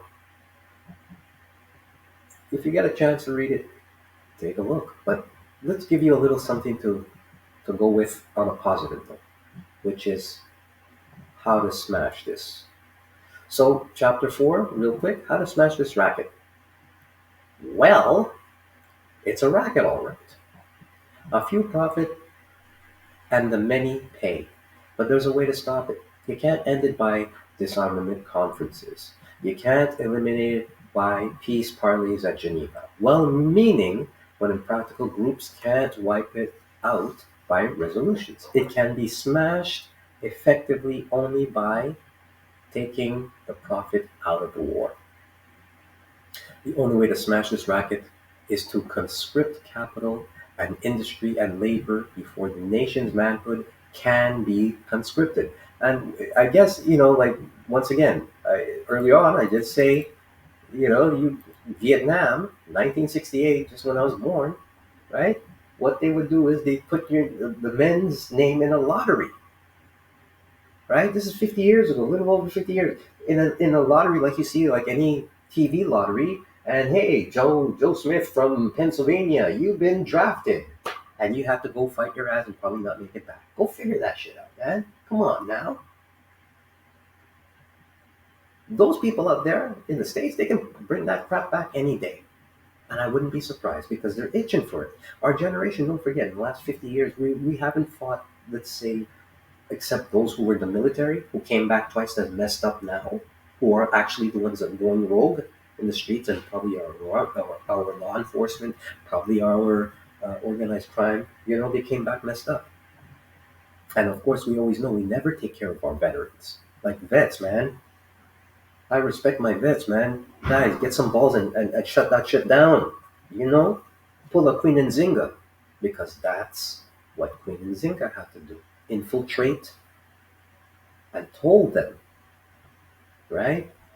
Eunuchs, you can kick ass. Maybe because you can't get kicked in the nuts. But you can kick ass, and let's do that from the inside, and that's how that happened. So he's saying, the guy who's actually there, he's saying you can't eliminate it by doing all this stuff, well-meaning stuff. The only way to smash it is to conscript capital and industry and labor before the nation's manhood can be conscripted. So now we don't really have that unless you actually sign up and enlist. Canada doesn't have it, but God forbid. If there was something to really break out, and like what I've been saying, the United States is you're already in a civil war because you do like what every day you got somebody going off. It's just a matter before the retaliation comes back. And once again, who's your retaliation? The Proud Boys, the Three Percenters, the what? The K. No, we don't need an NFAC because hey, let's wipe them out. Don't get your panties in a bunch yet.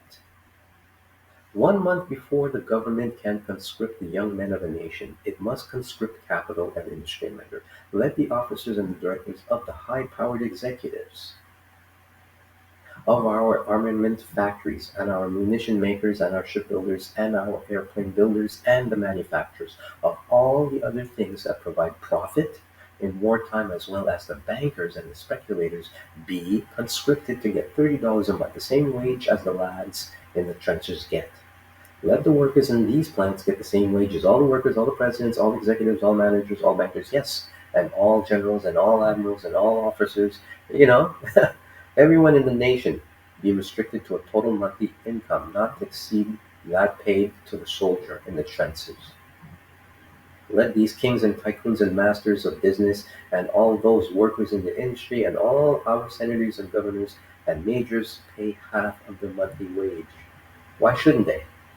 They aren't running any risk of being killed or of having their bodies mangled or their minds shattered. They aren't sleeping in muddy trenches. They aren't hungry. The soldiers are. Give the capital and the industry and the labor 30 days to think it over, and you will find by that time there will be no war. That will smash the war racket and nothing else. That and nothing else. Maybe I'm a little too optimistic.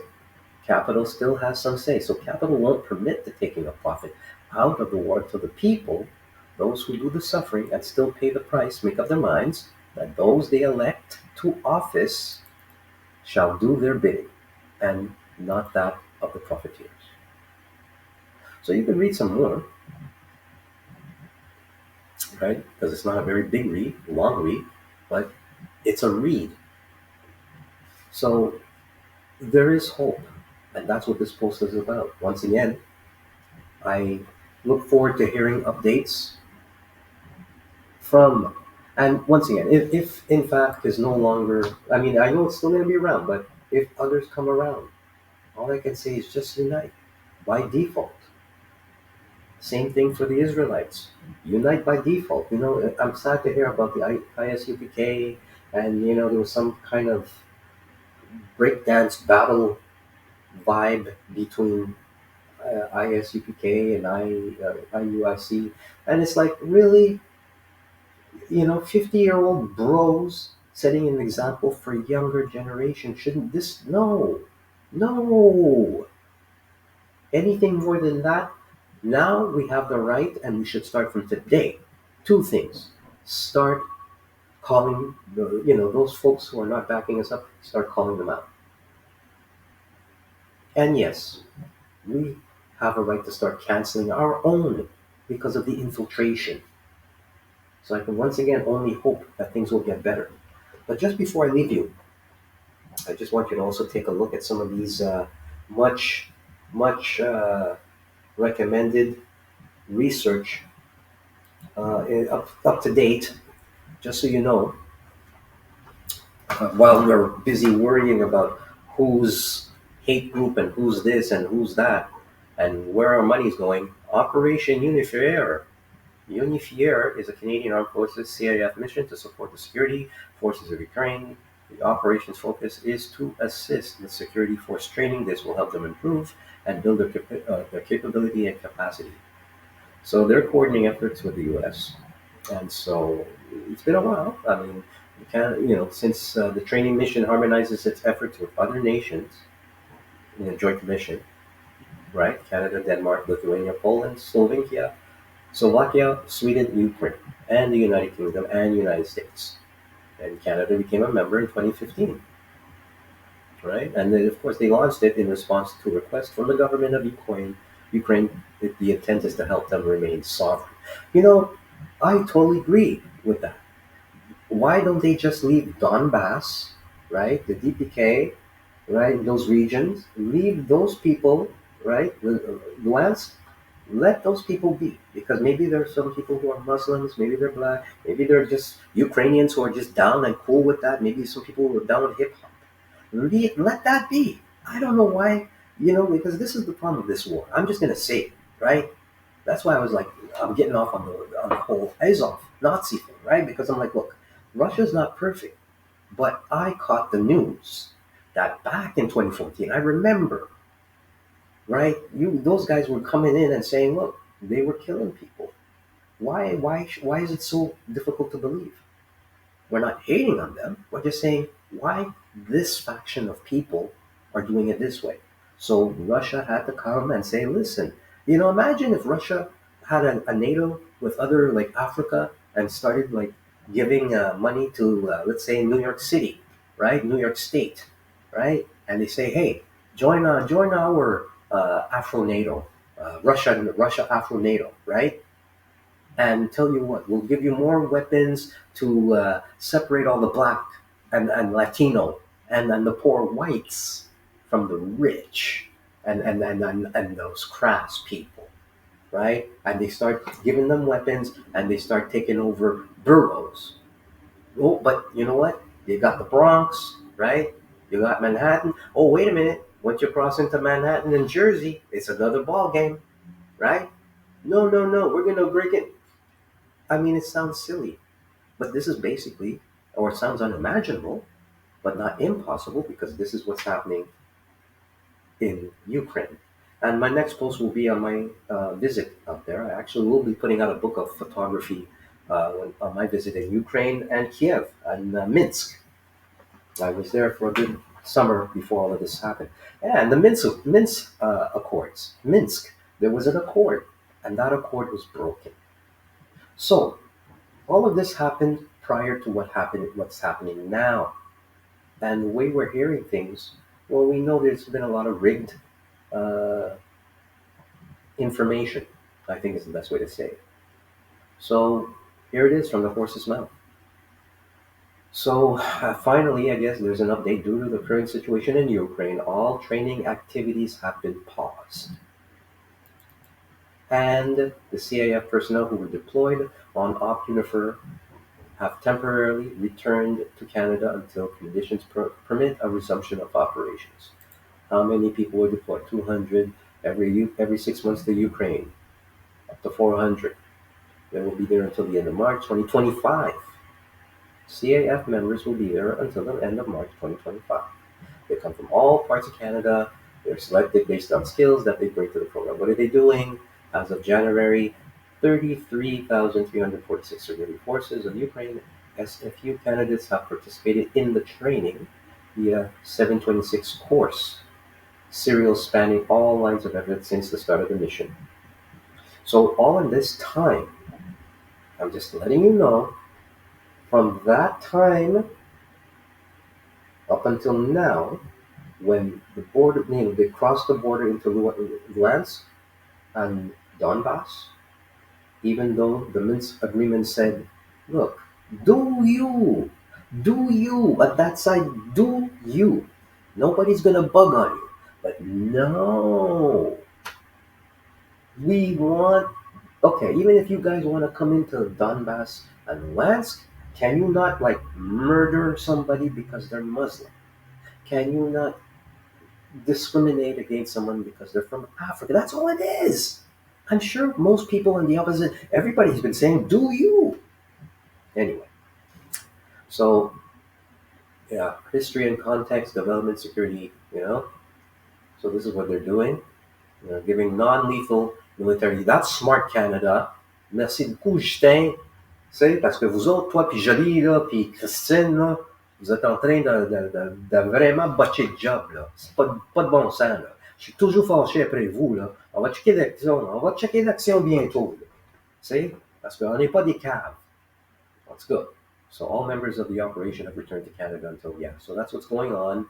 Um, but look, we've been involved.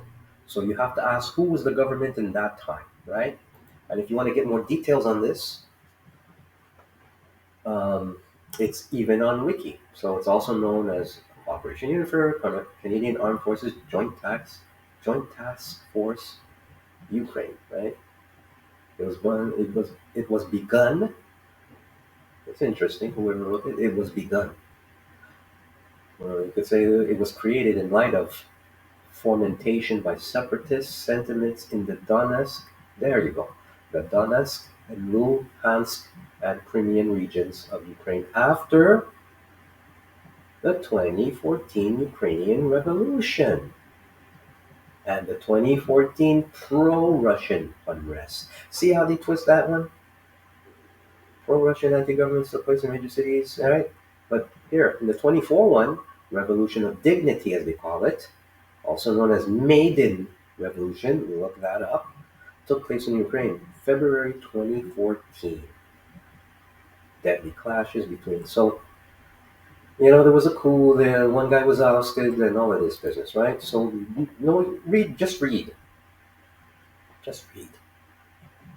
A larger body composed of, yeah. So, this is what we voted in and put our money into, right? And of course, now we're doing the sanctions thing. I'm going to be straight up. As long as you don't screw it up for me, what you have upended most of us during the pandemic, votes are going to change. And I get the feeling a lot of Canadians, especially who are boomers and Gen Xers like us, we're really pissed off. More than you actually think.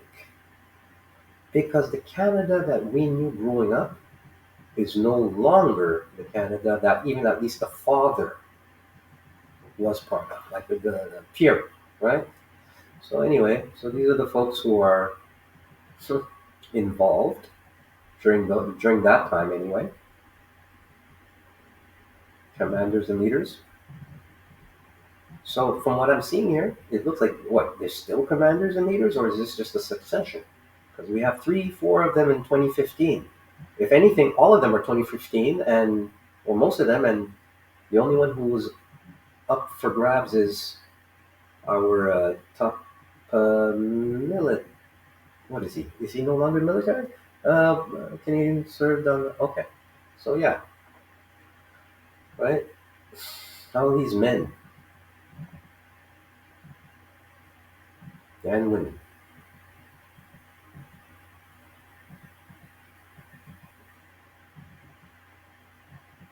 So that's what you got to know. So what is this love thing? You know, when you see and the information is there, don't be afraid to open up and check out other, even if it's right wing and even if it is racist. I'm not afraid. Go see what they're saying, right? Look at this. So this is one of them. Don't be afraid. Just pop by, take a look what they're saying, even to make sure that If they are planning some things, you'd be surprised. You'd be able to see it from there. Oh, I guess it's not coming up right now. But yeah, stormfront.org, very well known. Now, just before we wrap, I'm gonna, end it with this guy, Joseph Goebbels, because this is the bro that got all the media and all the hype. And you're probably gonna wanna, if you haven't already learned who this person was,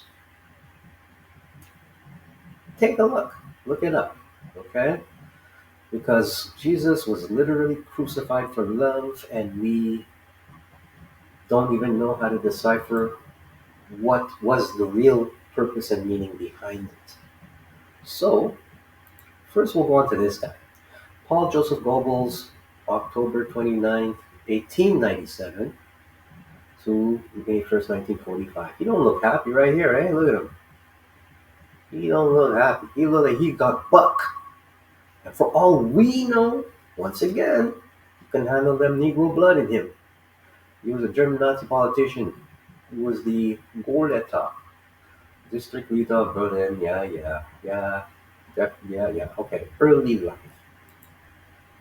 Early life. Well, let me see who he mom is. Early life. So he was born, in Reit. Okay, that's where he come from, in an industrial town of Mönchengladbach, near Dusseldorf, Germany. Both of his parents were Roman Catholics with Roman Catholics with modest family backgrounds.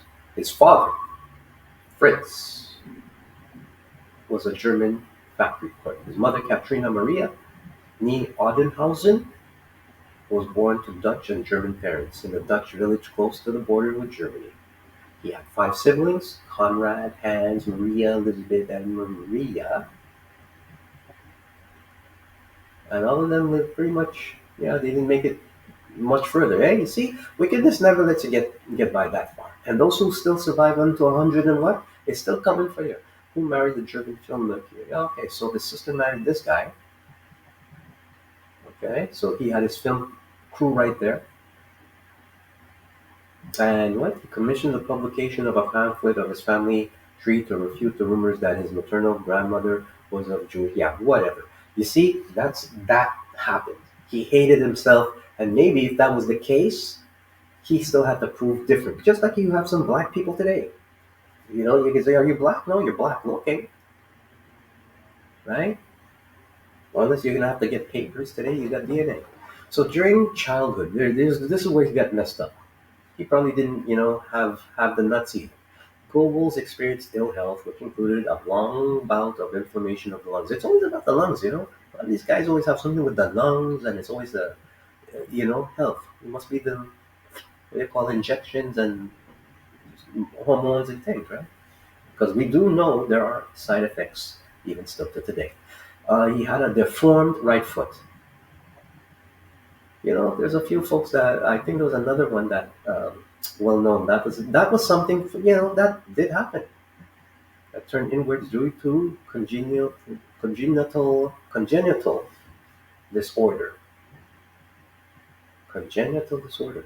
So, what causes that? That's another study. But once again, if contraception has been done somehow, some way, if contraception was done in a very cold, crass way, like some people they do, like spirit cooking, right?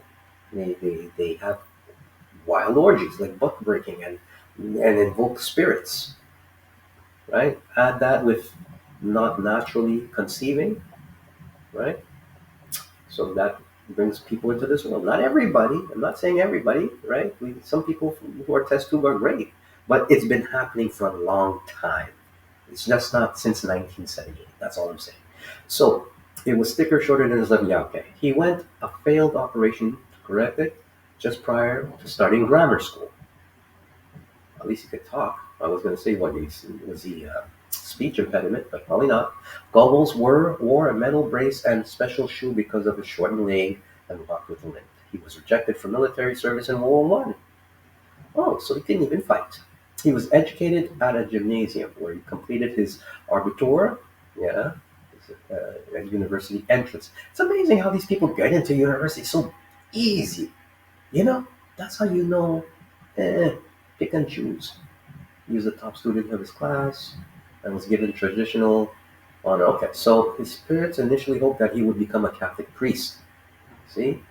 So there might have been some manipulation with that whole, you know, don't touch yourself, or cut your hand or get licks and beatings and become a priest. And he considered it. He studied literature, then right? More school, and then he distanced himself. So maybe something happened in the church.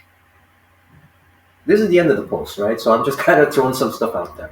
But you see, I hope by this time, these last couple of hours I've been sharing here, you see in the mundane, you can still open up your mind and take it some levels, right? As to why people become a certain way and behave. So he distanced himself, speculate that these people here speculate. See, I was just doing that. This is the first time I'm reading this. I was speculating, and look, these people speculating Goebbels' lifelong pursuit of women may have been in compensation for his physical disability. Whatever. But yeah, I get it. In Freiburg, he met and fell in love with Anka Stahlherm, who was 3 years his senior. All right, so you didn't have much choice, I guess. She went on to continue school. He wrote a semi-autobiographical novel, Michael, German Destiny in Diary Form. Hmm, right? So all these people always like even like Hitler, he was an artist. Like how the fuck did he end up tripping out and pulling all this stuff? See, it's easy. It's almost like like brainwashing. Same thing like the Azov and the Hitler Youth. What better thing to do than, like I said in the beginning, you get Hitler Youth and you get them young. Don't be surprised if they have grandchildren the same way. So he was writing anti-Semitic content and all this business. Nothing really juicy. I just want okay. So we see where he comes from. He was working in newspaper. All right. So nothing more. Everything was pretty mundane until ethno-nationalist movement active from the late 19th century to the so when this wokish movement came around and he took an interest in this guy in 1924, right? So pretty much, you know what? I'll leave this to you to read because without giving so much attention, right? I mean, I just want you to know. Go back if you want to see what's happening today in news and media and everything in legacy. Start with this guy. If anything, he was really and not in the good sense, but he's the one who really invented and mastered what we call campaigning, advertising, everything. If anything, was transferred into the post-war culture because this guy was able to do it. All right, so this basically says how he got hooked up. He spoke at meetings, right? Pretty much like how we do. We have coaches, right? Planning, parties, and yeah, I guess pretty much he was offered. But we know a lot of those guys ended up having orgies together, all kinds of weird stuff, right? He deliberately provoked beer hall battles and street brawls. Yeah, yeah. So, what people would say, oh, Napoleon complex, or I don't believe that crap too much because Napoleon still would kick ass, and that was just a way to say, well, you have to put him down somehow. So, like I could say, this guy might have, maybe whatever bullying he went through, even though most people say that's nothing, it changes somebody. Throw in some hormones or testosterone or estrogen, mess you up. There you go. And look at that. See, he was the one that meticulously planned his speeches, choreographed gestures, so he like just when Hollywood's starting, he mastered used loudspeakers, probably unheard of at the time. Decorated form, yeah. So he did that, right? And then the rest is the rest. The rest is the rest. How does he die again? He's got a long page. I mean, because he literally was the man to make, how you say, to make the war happen. Look at this. It's a lot of people, eh? Where are they now? Look, this one's probably still alive. At least 80 something, 80 something, 80 something, 80 something, 90 something, right? Are we all following? All right, I think we're just about done. But thank you for hanging out with the mundane and seeing what's happening. What's this? Oh yeah, the family was close. Child custody issues. Look, he had an affair. You know, like mundane shit too, eh? These people still have their lives, a regular day, even though you're killing people, genocide, gas chambers. See, those are the kids. Elga, Hilda. Look, they're still alive. Old. Look, because you know what? There's no link. Look at this one, 1940. Harold was the only member of the family to survive the war. He died in an airplane crash in 1967. If you want to believe it or not. All right. So, because of folks like him, we can still have this. So yeah, pop by, take a look, see what people are writing. Another good documentary I'll talk about is "Losing the Hate." There is a movement of ex neo Nazis, skinheads, white supremacists, badass Masons who have found God, regardless of the color and all that nonsense. And they're don't get it twisted. If anything, it's just underground and not out there because the enemy is out there trying to be crafty. Look at that. According to Rushton's Race, Evolution and Behavior, for the fully modern Homo sapiens emerged from Africa, right? Small group inhibitor, and these guys are like the Caucasus race broke off from the Mongoloid race. So yeah, and these guys are actually having discussions. Black stuff like that. But it's not. You see, someone could look at this and come here and say it's so racist. No, these niggers over here, right? Because you can call white people that. I've been doing that for a long time.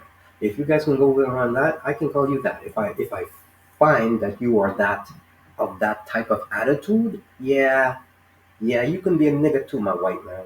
Some of you hardcore. But look at this. See, they're having.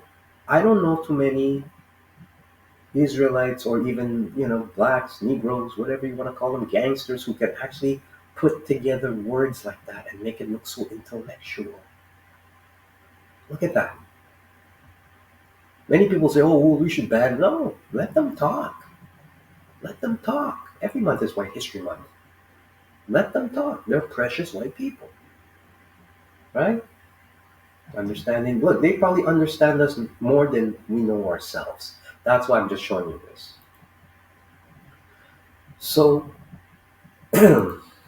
love basically um,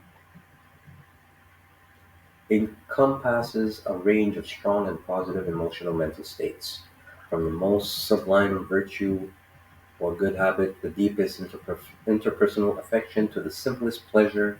An example of this range of meanings is that the love of a mother differs from the love of a spouse, which differs from the love of food. Most commonly, love refers to a feeling of a strong attraction and emotional attachment. Now, right there, right, along with all of this, I'm not even going to start reading it.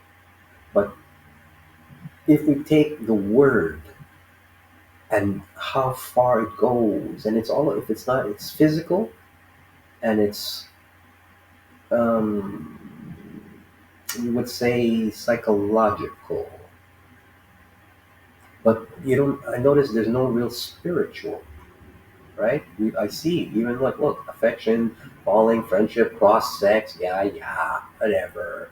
Intimacy, what's in your bedroom. Who freaking cares? Love it for love, obsessive. It's all like material. Religious views, love deities, physical attraction. It's mainly always that emotional, but nothing of the spirit. Isn't that amazing?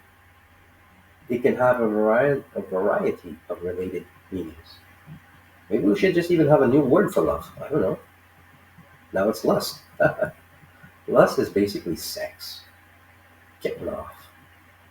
But you see, as much as it is, you don't see anything here about at least what we know as the agape, or what it's all about. And that's why I like to come and conclude, right? Because we see, when I say Jesus was literally crucified for love, he wasn't crucified just for the psychology of people liking him for ego or for because he was a hot guy or it was about something a little bit more outside of that. Because as far what I'm getting, um, love in this world is something different because we are in the physical body, but we have the light of the spirit in us.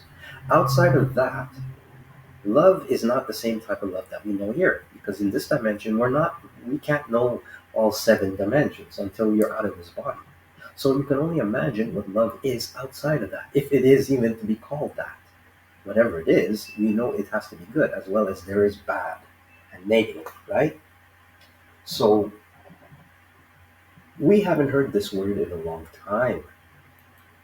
It's like, the word agapo is the verb I love, pure, ideal type, right? It's always about eros, and here we are, as I'm seeing here, I picked on Romans chapter 8 because when we're talking about being born again and living after death, right? And resurrections and living an eternal life with our Father. And when we talk about the Father's love, God's love, Yahweh's love, it's not at all the same. We can't even probably fathom what that's about. So that's why I guess when we say, all right, maybe someone can go out there and they think they can take a gun and kill people in a church for what beliefs they have, right? And think, oh, well, when they pass, they can even get forgiven by God. Yeah, that can probably happen because God loves. However, isn't it reciprocal of what kind of love you chose to, bring in or put in this world? If you're all about hate, you really expect that in an afterlife, unless, and once again, every situation is different because these folks who are violent come from violent themselves.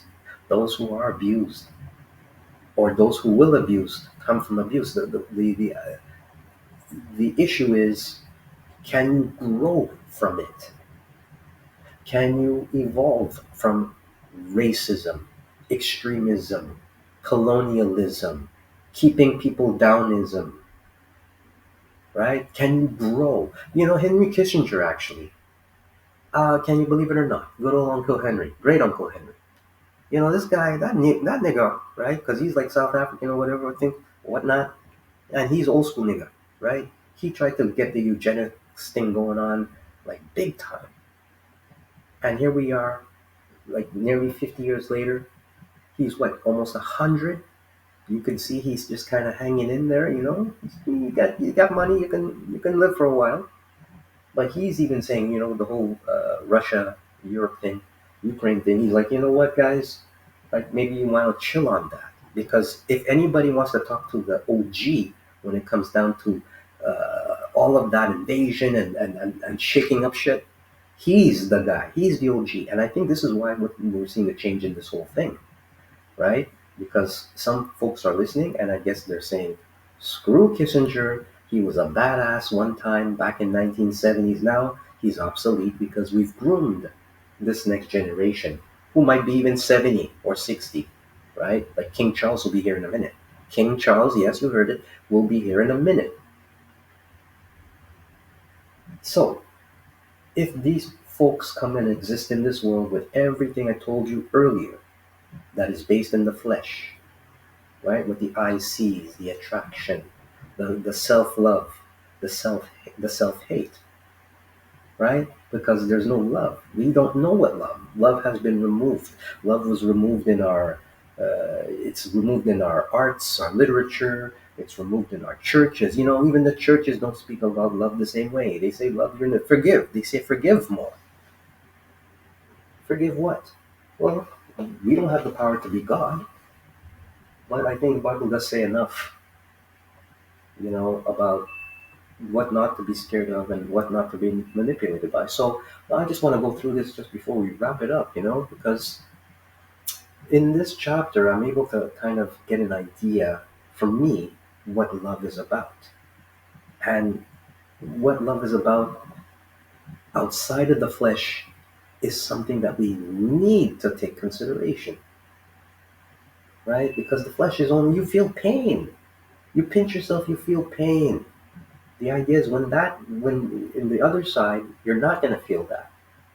However, if there's a price to pay, like we hear from some folks who are going through what do you call NDAs.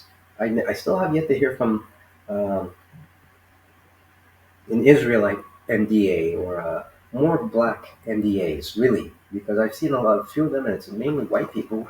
But they always say the same thing. When they go to hell, it's horrible, right? When they go to heaven, it's beautiful. Now, these folks, you might not know if they were racist or not, or whatnot, but you could see the shock of what they went through. They come back with a different perception of life and love. They always come back and say, well, the love was so much more for how wicked they were. So,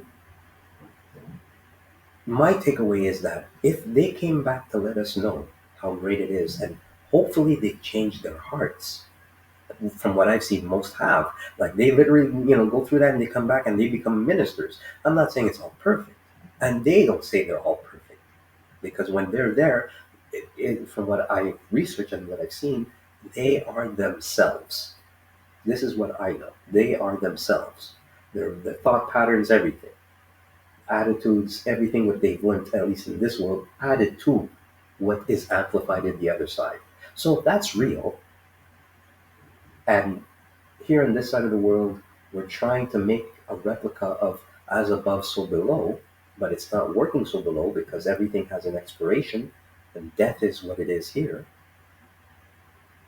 The opposite of life being up there. Why not try and take at least the understanding of love, what love awaits us?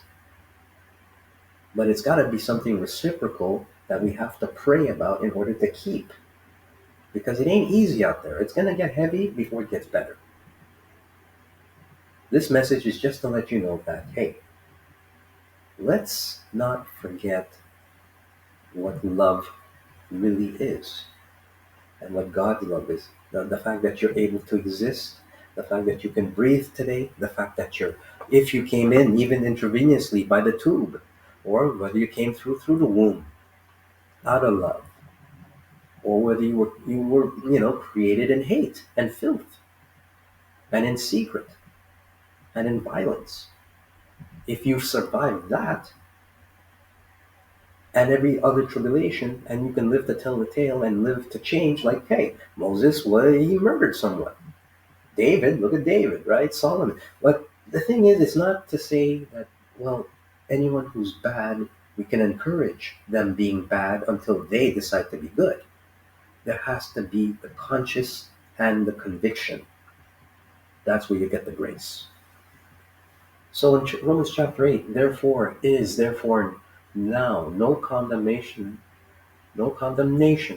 to them which are in Jesus Christ, who walk not after the flesh, but after the Spirit. For the law of the Spirit of the life in Christ Jesus hath made me free from the law of sin and death. For what the law could not do, in that it was weak through the flesh, God sending his own Son in the likeness of sinful flesh, and for sin condemned sin in the flesh. The righteousness of the law might be fulfilled in us, who walk not after the flesh, but after the Spirit. For they are after the flesh do mind the things of the flesh, but they that are after the Spirit, the things of the Spirit. For to be carnally minded is death, but to be spiritually minded is life and peace. Because the carnal mind is enmity against God, for it is not subject to the law of God, neither indeed can be. So then, they that are in the flesh cannot please God. Says a lot right there, right? So when you're talking about in the flesh, he still loves you, but you can't please him. Says a lot. But ye are not in the flesh, but in the spirit. If so be that the Spirit of God dwell in you. Now, if any man have not the Spirit of Christ, he is not of his. So even then, the Spirit of Christ can come around for that baby who's created in the tomb. But once again, it's all a question of, doing minds of the flesh, the environment it's grown up in, right? Condemned in sin in the flesh. You're already condemned. Let's continue. But ye are not in the flesh, but in the Spirit, so that that the Spirit of God dwell in you. Now, if any man have not the Spirit of Christ, he is none of his. And if Christ be in you, the body is dead because of sin, but the Spirit is life because of righteousness. But if the Spirit of him that raised up Jesus from the dead dwell in you, he that raised up Christ from the dead shall also quicken your mortal bodies by his Spirit that dwelleth in you. Therefore, brethren, we are debtors, not to the flesh, to live after the flesh. For if ye live after the flesh, ye shall die. But if ye through the Spirit do mortify the deeds of the body, ye shall live. For as many are as led by the Spirit of God, they are sons of God. For ye have not received the spirit of bondage again to fear, but ye have received the Spirit of adoption, whereby we cry, Abba, Father. The Spirit itself beareth witness with our spirit that we are the children of God. And if children, then heirs of God, heirs of God, and joint heirs with Christ. I like the way that's written. And joint heirs with Christ. So you're here and also with, in conjunction, in joint with Christ, if so be that we suffer with him, that we may also be glorified together. So I wanted to just get a few of these, scriptures in here because, once again, we don't see any mention of that word love, but we see a lot of the word life and living, right? And the Spirit. Because the creature itself also shall be delivered from bondage of corruption into the glorious liberty of the children of God. Right? I'm just going to go through it. You can read it, right? But redemption. For we are saved by hope, but hope that is not seen in hope. For what a man seeth, why doth he yet hope for? But if we hope for that we see not, then do we with patience wait for it? Likewise, the Spirit also helpeth our infirmities, for we know not what we should pray for as we ought, but the Spirit itself maketh intercession for us with groanings which cannot be uttered. So, in general,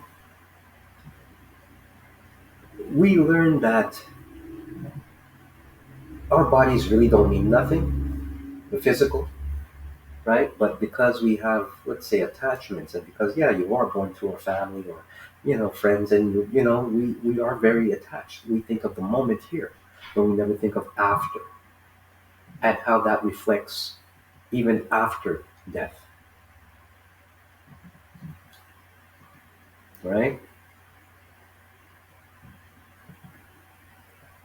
Who shall separate us from the love of Christ? Shall tribulation or distress or persecution or famine or negative or peril or sword? As it is written, for thy sake we are killed all day long. We are counted as sheep for the slaughter. Nay, in all these things we are more than conquerors through him that loved us. So, if he loves us and we're conquerors through him that loves us, we should love back, I would think, if it's going to save your soul. For I am persuaded that neither death, nor life, nor angels, nor principalities, nor powers, nor things present, nor things to come, nor height, nor depth, nor any other creature shall be able to separate us from the love of God, which is in Christ Jesus our Lord. So, separating us from that love is anger, hate, violence, uh, Satanism, call it what you want, right? Devil worshiping, right? Because it's not about love. It's all about hate. Even if you see, what they're doing with the devil worshippers and all that, there's no love, right? Even in the Christian church. I don't like to get into that argument too much because that's going to be a whole thing, a storm to be coming soon enough at your cable station near you. Don't think that for a minute that the situation with the church is like done, right? It's not done, especially when we see what's going on with the natives. Hey, First Nation, Miigwech, reach out. How's your water today? Right? I'm waiting for you guys too. You guys should join NFAC. But once again, you guys got to talk to your chiefs. So, yeah, God's love, right? Because all of these people here, do you think God loves them? Maybe God loves them. Maybe God loved them very much. But God's saying, hey, maybe you're going to have a second death. Because the first one, hey, you didn't really do so good. You had a chance, right? I gave you a chance to get popular with people, even though you had a club foot, right? And what you didn't even take a minute, maybe to even when you wanted to be a priest or whatever, you didn't take a minute maybe to sit down and not let the world get to you. And the world got to you, and with the gifts I gave you, you went out and you created this.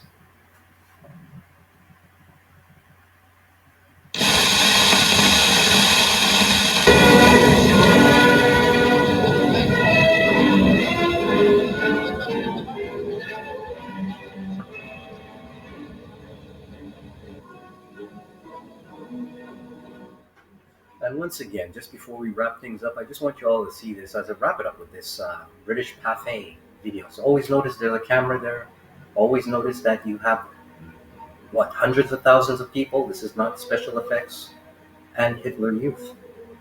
So when you see this, and it's 1937, and here we are in 2022, 23, and people are wondering, hey, what happened? You can see for yourself how strong in numbers and by default it was being organized, all set up on hate, not love. They called it love for their national land, as we started in the beginning, not country, but as a national love for themselves, but not for anybody else. So definitely check out all the other articles I have, podcasts on John Edmund Stone, the former slave who taught Darwin. Yeah, I'll definitely look to cover that too, maybe in another post. Uh, Emerging Civil War, right, on the slave John Washington, and some all other publications regarding situations and how our following the science, and of course the tour on crimes of humanity is going so far. So there are some global research and videos that are giving you some updates on that. And of course, the joke of the day: do you believe in life after death? The boss asked one of his employees. Yes, sir. The new recruit replied, well, then that makes everything just fine. The boss went on, after you left early yesterday to go to your grandmother's funeral, she stopped in to see you. Boomts. Right.